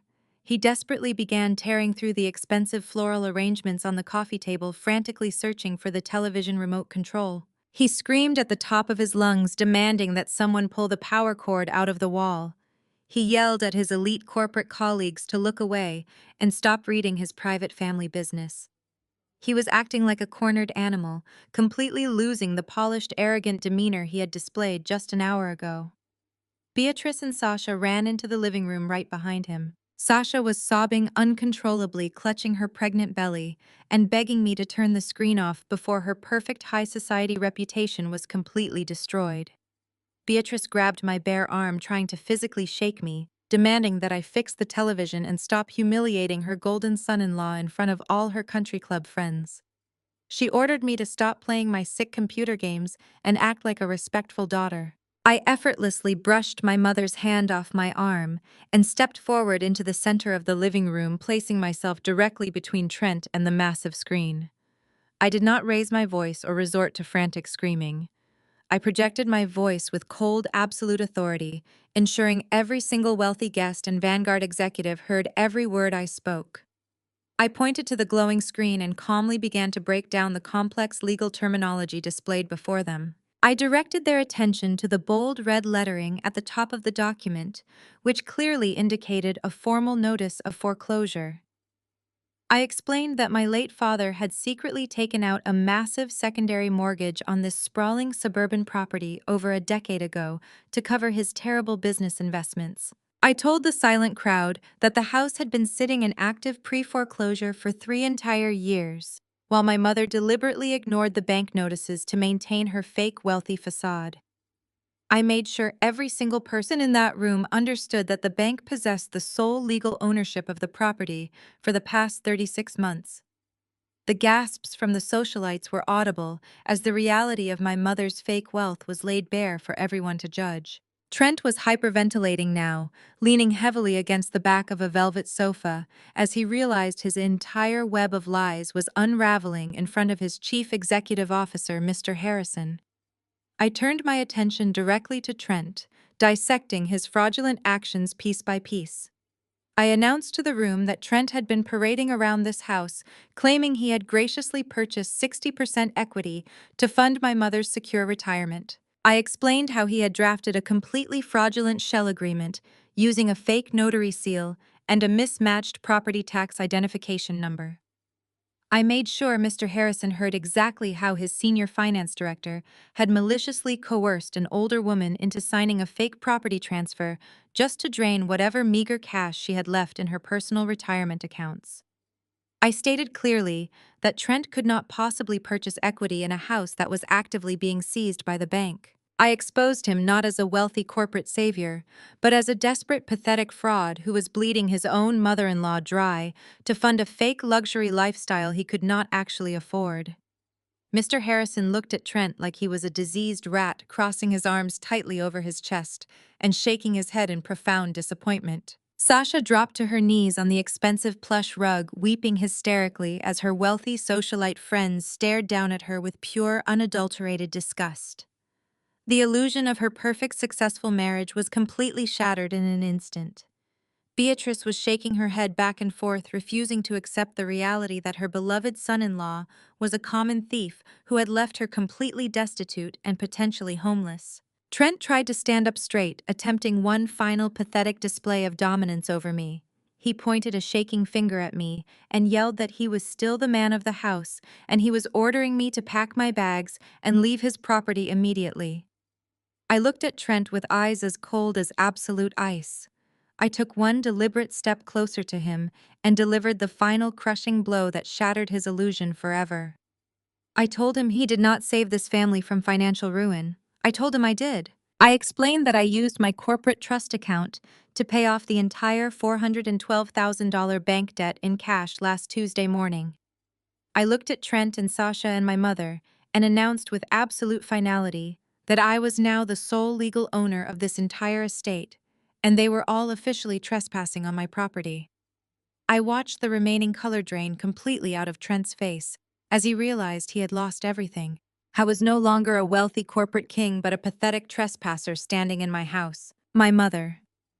Beatrice vehemently shook her head back and forth as the harsh black and white foreclosure document continued to glow on the massive television screen. She refused to accept the brutal reality staring her right in the face. Trent stood completely paralyzed, his jaw working silently as he stared at the floor, unable to formulate a single coherent lie to save himself. She let out a frantic scoff and turned away from the living room, marching aggressively toward the adjoining private study. I followed her at a measured pace, watching her tear a framed oil painting off the wall to reveal a hidden steel safe. Her hands trembled violently as she punched in the numeric keypad combination. The heavy metal door clicked open and she frantically pulled out a thick manila envelope sealed with wax. She marched back into the living room, holding the envelope high in the air like a holy shield meant to ward off my undeniable facts. She announced to the whispering crowd of Vanguard executives that she held the certified equity purchasing agreements right in her hands. She proudly declared that Trent had personally structured these documents to guarantee her a luxurious retirement completely independent of her ungrateful eldest daughter. I stepped forward and swiftly snatched the heavy envelope right out of her manicured hands. I tore open the seal and pulled out the thick stack of legal papers. I did not even need to read past the first page to understand the absolute depravity of what Trent had done to her. I announced that these were not equity transfer documents or real estate purchasing agreements. I read the formal legal headers aloud, revealing that they were highly aggressive predatory loan agreements. Trent had systematically leveraged my mother's entire state pension, her life insurance policies, and every single cent of her hidden retirement savings as collateral. I continued reading the dense financial clauses breaking down the malicious structure of the trap he had built. He had convinced her to sign over comprehensive power of attorney under the guise of managing her investments. Instead, he had executed a series of massive lump sum withdrawals, draining her accounts completely dry. I flipped to the final disbursement page and read the routing destination for all of those liquidated assets. The money had not gone into a joint family trust or a secure bond portfolio. Every single dollar of my mother's life savings had been wired directly into a private offshore holding company registered in the Cayman Islands. I looked directly at Trent, who was now sweating so profusely his expensive custom suit was entirely ruined. I recognized the specific alphanumeric sequence of that offshore routing number instantly. It was the exact same untraceable ghost account I had isolated during my cybersecurity audit of the Vanguard Financial Corporate Network just a few hours ago. He had not only used that account to hide the $1.5 million he embezzled from his employer, but he had also used it to swallow his own mother-in-law's entire life savings.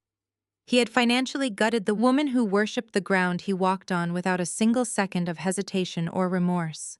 The papers slipped from my hands, scattering across the pristine imported rugs. Beatrice let out a low, guttural sound that barely sounded human. Her knees buckled beneath her, and she collapsed heavily onto the velvet sofa behind her.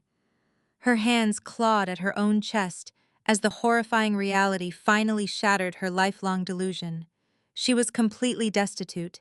She had no house, no pension, no savings, and absolutely no future. The golden son-in-law she had prioritized over her own flesh and blood had left her absolutely penniless and broken. Beatrice slowly turned her tear-streaked face toward her favorite daughter, desperately seeking some form of comfort or explanation.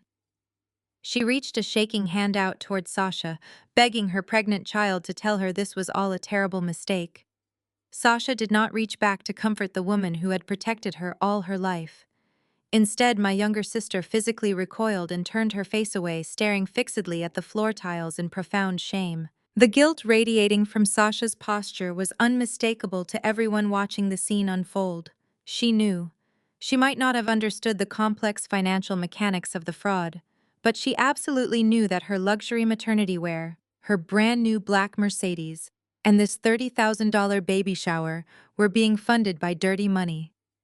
She had happily sacrificed her own mother's financial security just to maintain the illusion of a wealthy marriage and a high society lifestyle. The elite guests in the living room recoiled in unison, stepping back from the collapsing family dynamic. The wealthy socialites who had just been drinking champagne and complimenting my mother's exquisite taste now looked at her with pure, unadulterated pity and profound disgust. They quietly set their crystal glasses down on the nearest tables, desperate to distance themselves from the radioactive fallout of a ruined family. The pristine image of the upper-class suburban dynasty had completely evaporated, leaving behind nothing but the ugly stench of greed and profound betrayal. From the very back of the gathered crowd, the heavy, deliberate footsteps of Mr. Harrison echoed sharply against the hardwood floor. The chief executive officer of Vanguard Financial pushed his way through his terrified colleagues, his face a mask of cold corporate fury.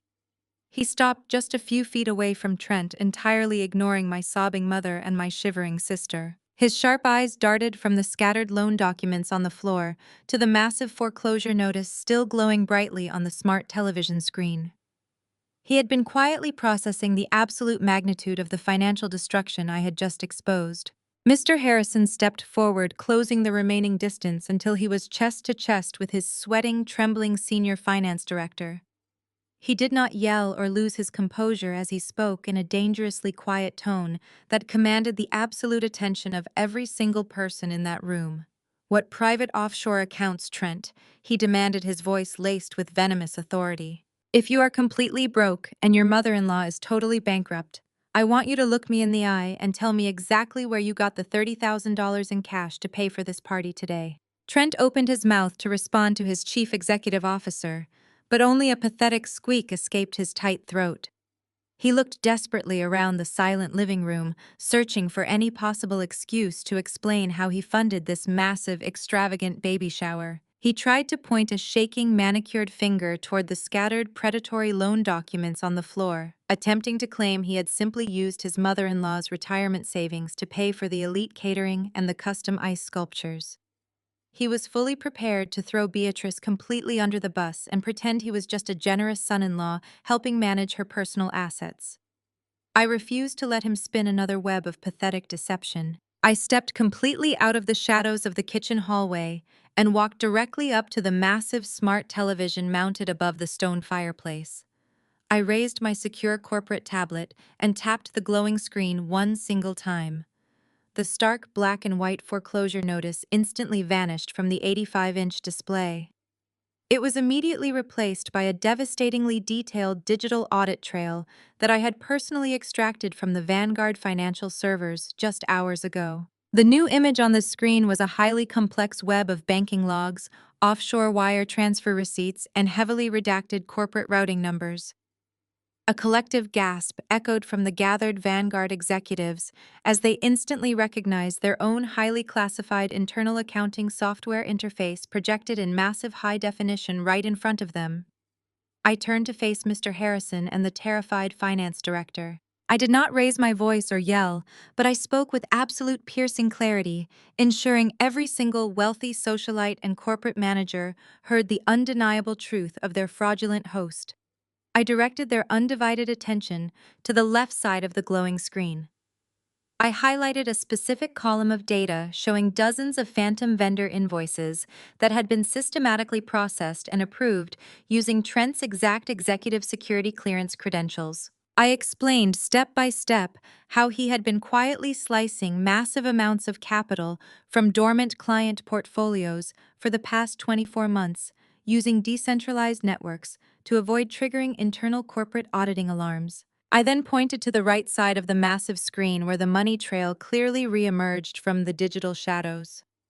I showed the entire room how those stolen corporate funds were routed through an intricate maze of virtual private networks and funneled directly into a ghost account registered in the Cayman Islands. I did not stop there. I needed to completely destroy the fake high society illusion Sasha had built for herself at my expense. I pulled up her personal bank statements side by side with the offshore transfer logs, mapping the exact financial correlations. I loudly read off the specific dates and the exact dollar amounts, leaving absolutely zero room for doubt. I showed the Vanguard executives that just 2 days after Trent wired $80,000 of stolen corporate money out of their firm, Sasha conveniently purchased her brand new fully loaded Mercedes sports utility vehicle in pure cash. I highlighted another massive transfer of $40,000 that perfectly coincided with her lavish luxury vacation to St. Bart's and her entirely new designer maternity wardrobe. I turned my attention to the $30,000 baby shower happening right now in this very room. I displayed the final wire transfer from yesterday afternoon, proving beyond a shadow of a doubt that every single pink balloon, every imported white lily, and every drop of expensive vintage champagne in this house was paid for with stolen money. Sasha let out a horrifying wail of pure despair, covering her face with both hands as her elite friends physically backed away from her in absolute disgust. She realized her entire perfect wealthy life was a complete criminal fabrication, and she was standing in the middle of a massive crime scene wearing stolen clothes. Her prestigious social circle evaporated in seconds as the women she sought to impress looked at her like she was a diseased criminal. Mr. Harrison stared at the massive television screen, his eyes darting across the irrefutable evidence of massive corporate theft. His face was a mask of cold, calculated fury as he processed the sheer magnitude of the betrayal by a man he had trusted. He slowly turned his head to look at me, his previous disdain completely replaced by intense professional curiosity and lingering shock. He looked at my worn-out shoes and my plain gray sweater, trying to comprehend how the woman who had been serving him appetizers just 20 minutes ago possessed the most highly classified financial data in his entire corporation. He stepped toward me demanding to know who I really was and how I gained access to his secure internal network without triggering a single alarm.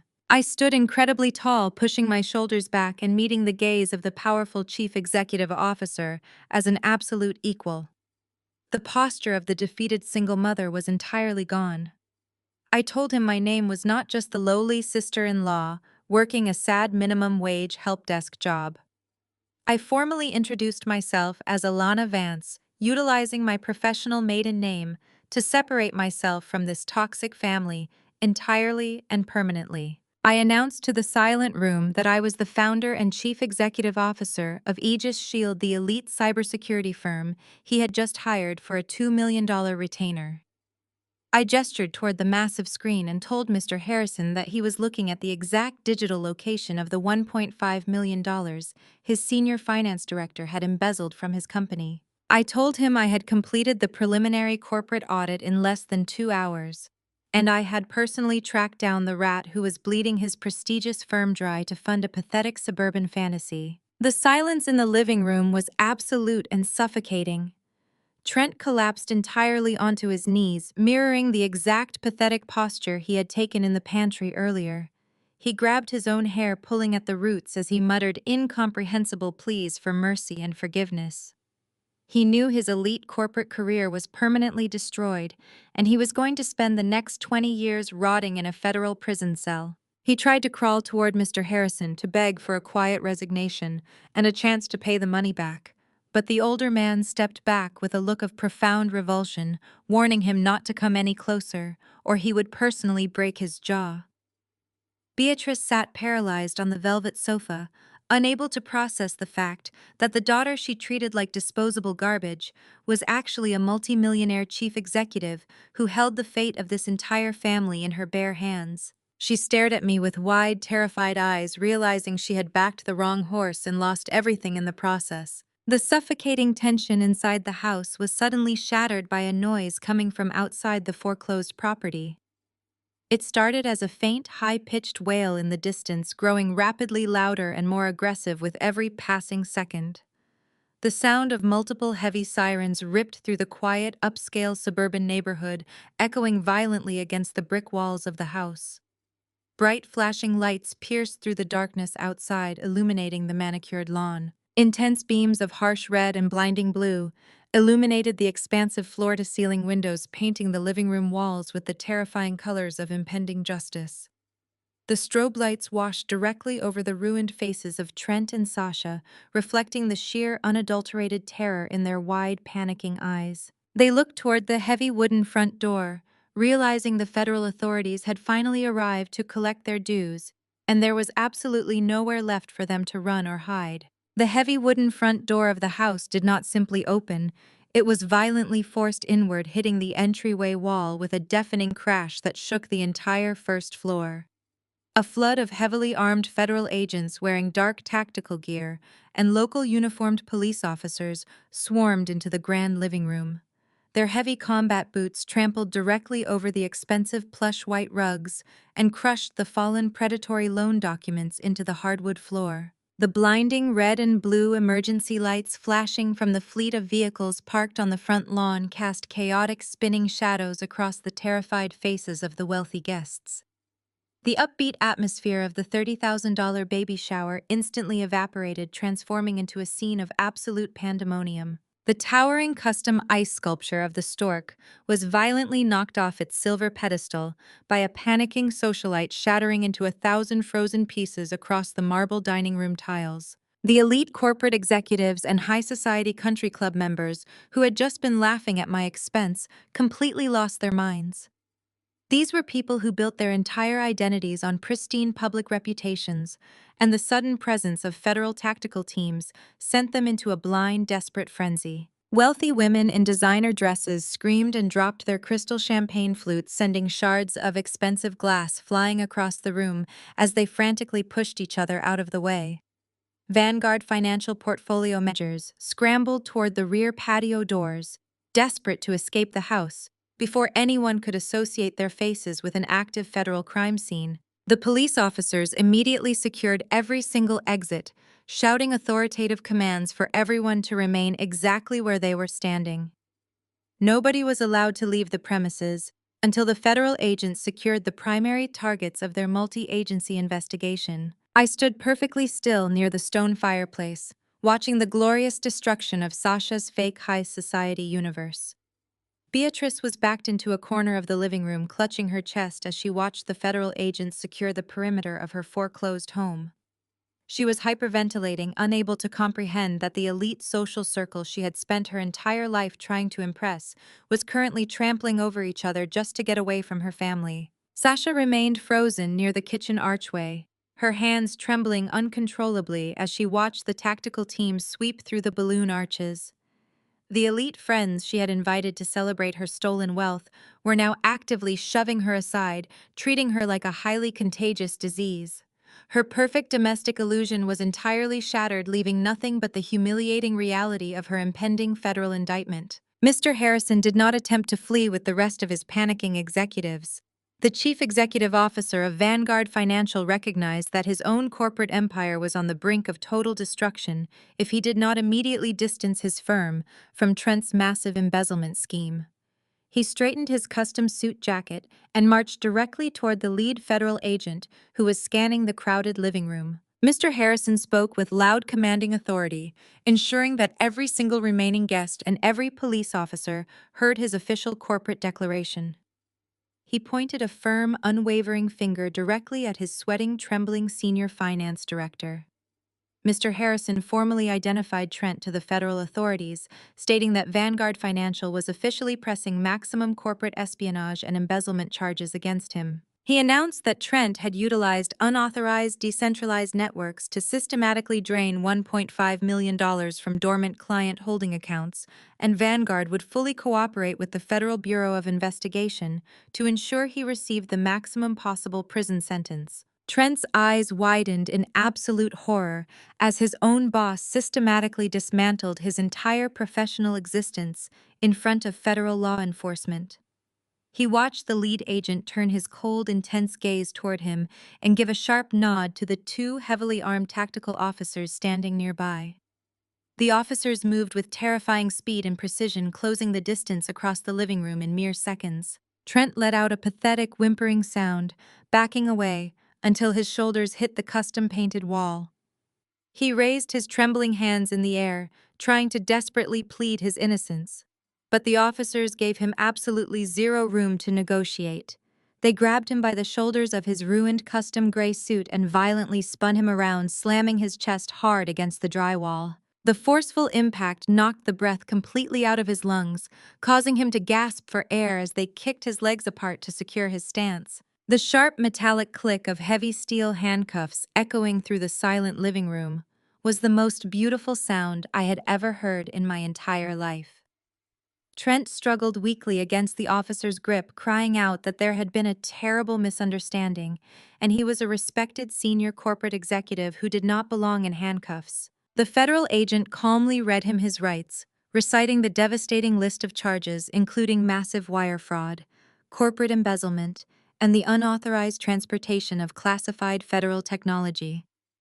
Trent realized in that exact moment that his entire life was completely over. He was going to lose his high-paying job, his fake luxury lifestyle, and his freedom for the next 2 decades. The sheer terror of his impending incarceration completely shattered whatever tiny fraction of marital loyalty he still possessed.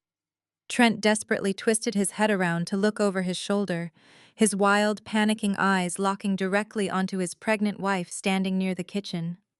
He did not offer Sasha a comforting look or promise to protect their unborn child. Instead, the arrogant finance director decided to completely throw his pregnant wife under the federal bus in a pathetic, desperate attempt to save his own skin.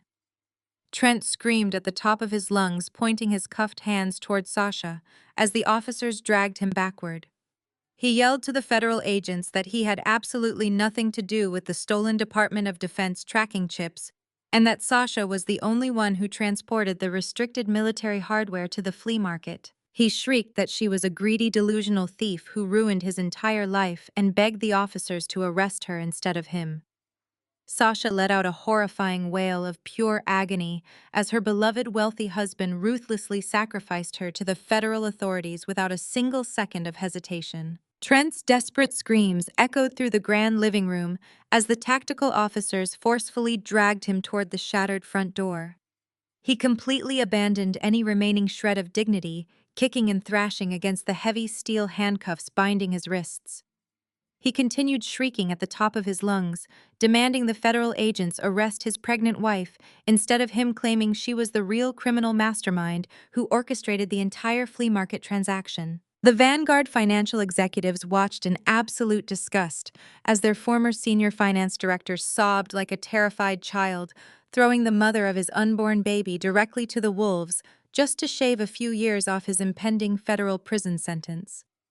The heavy oak doors slammed shut behind him, cutting off his pathetic wailing and plunging the house back into an eerie, suffocating silence. The flashing red and blue emergency lights continued to sweep across the living room walls, highlighting the sheer terror frozen on the faces of the remaining high society guests.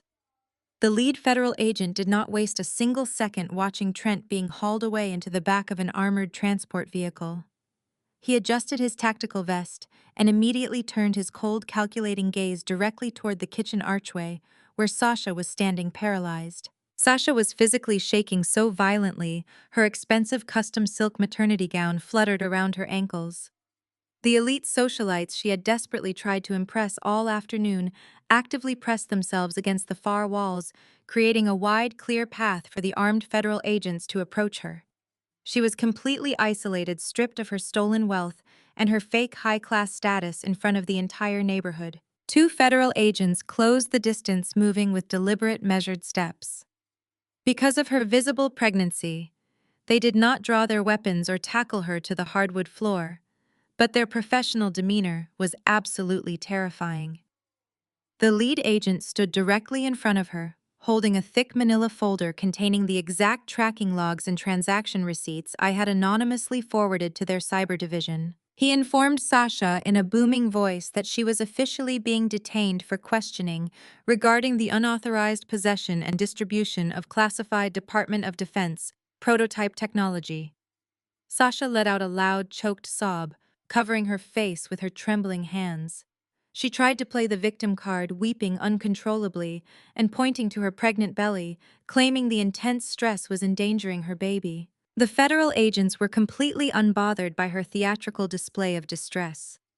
They had dealt with wealthy corporate criminals before, and her fake tears held absolutely no power over their investigation. They calmly instructed her to place her hands behind her back, clicking a second pair of heavy steel handcuffs securely around her wrists. Her perfect domestic illusion was finally and permanently destroyed. My mother. Beatrice watched her beloved golden child being marched out of the kitchen in federal handcuffs. The pristine image of the upper-class suburban dynasty she had worshipped her entire life was reduced to absolute radioactive ash. She had lost her entire social standing in a matter of minutes. Beatrice realized in that exact agonizing moment that she was completely and utterly ruined. Trent had drained every single penny of her life savings, her state pension and her life insurance policies to fund his offshore accounts. Sasha was facing a minimum of 10 years in a federal penitentiary for corporate espionage and theft. The bank had already foreclosed on the sprawling estate, and I was now the sole legal owner of the very ground she was standing on. A deep guttural wail of pure despair erupted from her chest. Her knees buckled completely, and she collapsed onto the floor, crawling desperately across the imported plush white rugs. She bypassed the remaining wealthy guests and dragged herself directly toward my feet. Beatrice threw her arms around my knees, clutching the fabric of my dark trousers with a frantic, crushing grip. Her tears soaked into my clothes as she looked up at me with wide, terrified eyes. "Alana, my baby, please!" she sobbed hysterically, her voice cracking with raw, pathetic desperation. "You have to help me, Alana. I am your mother, and I have absolutely nothing left. Trent took everything from me, and the bank took my pension. Please do not throw me out onto the street tonight. I will do whatever you want. I will clean the house and cook the meals. Just please let me stay down in the unfinished basement with you and Jamal. I will not make a sound, I promise." I stood perfectly still, looking down at the weeping woman clinging desperately to my legs. I did not reach down to comfort her or stroke her hair. I felt absolutely no sympathy for the person who had stood by and smiled while my 8-year-old son's entire sanctuary was maliciously gutted and sold to strangers. I remembered how she had proudly defended Sasha just a few hours ago, demanding I take the $500 of dirty flea market cash to buy my son cheap clothes. I remembered how she tried to force me to falsely confess to a massive federal crime just to shield her precious golden daughter from the consequences of her own arrogance. I slowly reached down and firmly pried her shaking hands off my trousers, stepping back to establish a clear boundary between us. My posture was rigid, and my expression was as cold as absolute ice. I looked directly into her panicking eyes, ensuring she understood the permanent reality of her new existence. You do not get to call me your baby now that your fake corporate king has left you entirely bankrupt, I said, my voice echoing with terrifying authority through the silent living room. You happily enabled every single piece of cruelty in this house because you cared more about country club status than your own flesh and blood. You told me I was a nobody who deserved to live in a damp concrete basement. You chose your golden child and your wealthy son-in-law over me and my son every single day of my life. Well, now your golden child is a federal suspect, and your wealthy son-in-law is a corporate criminal. I own this house, and I make the rules now. I pulled my encrypted corporate phone from my pocket and checked the time, displaying a calm, detached professionalism that made her sob even harder. I looked around at the melting ice sculpture and the ridiculous pink balloon arches before looking back down at the woman who had tormented me for 32 years. You have exactly 30 minutes to go upstairs and pack whatever cheap garbage you can fit into a single suitcase, I announced, loud enough for every lingering guest to hear. Tomorrow morning at exactly 8 o'clock, my private demolition contractors are arriving to gut this entire property down to the bare wooden studs. I am erasing every single trace of your toxic existence from these walls. Your 30 minutes starts right now, Mother. You are officially evicted. The story of Alana serves as a powerful reminder that arrogance often acts as a blindfold, preventing individuals from seeing the truth beneath the surface. Trent and Sasha's downfall was not just caused by their criminal actions, but by their superficial judgment of Alana as a low-status worker. They underestimated her intelligence and competence, mistakenly believing that power is solely defined by status symbols and ego. True strength lies in quiet resilience and unwavering integrity, not performative superiority. Ultimately, those who build their lives on deceit and disdain for others will inevitably find their own foundations crumbling. Remember, true success speaks for itself. Keep grinding in silence and let your results dismantle the doubt.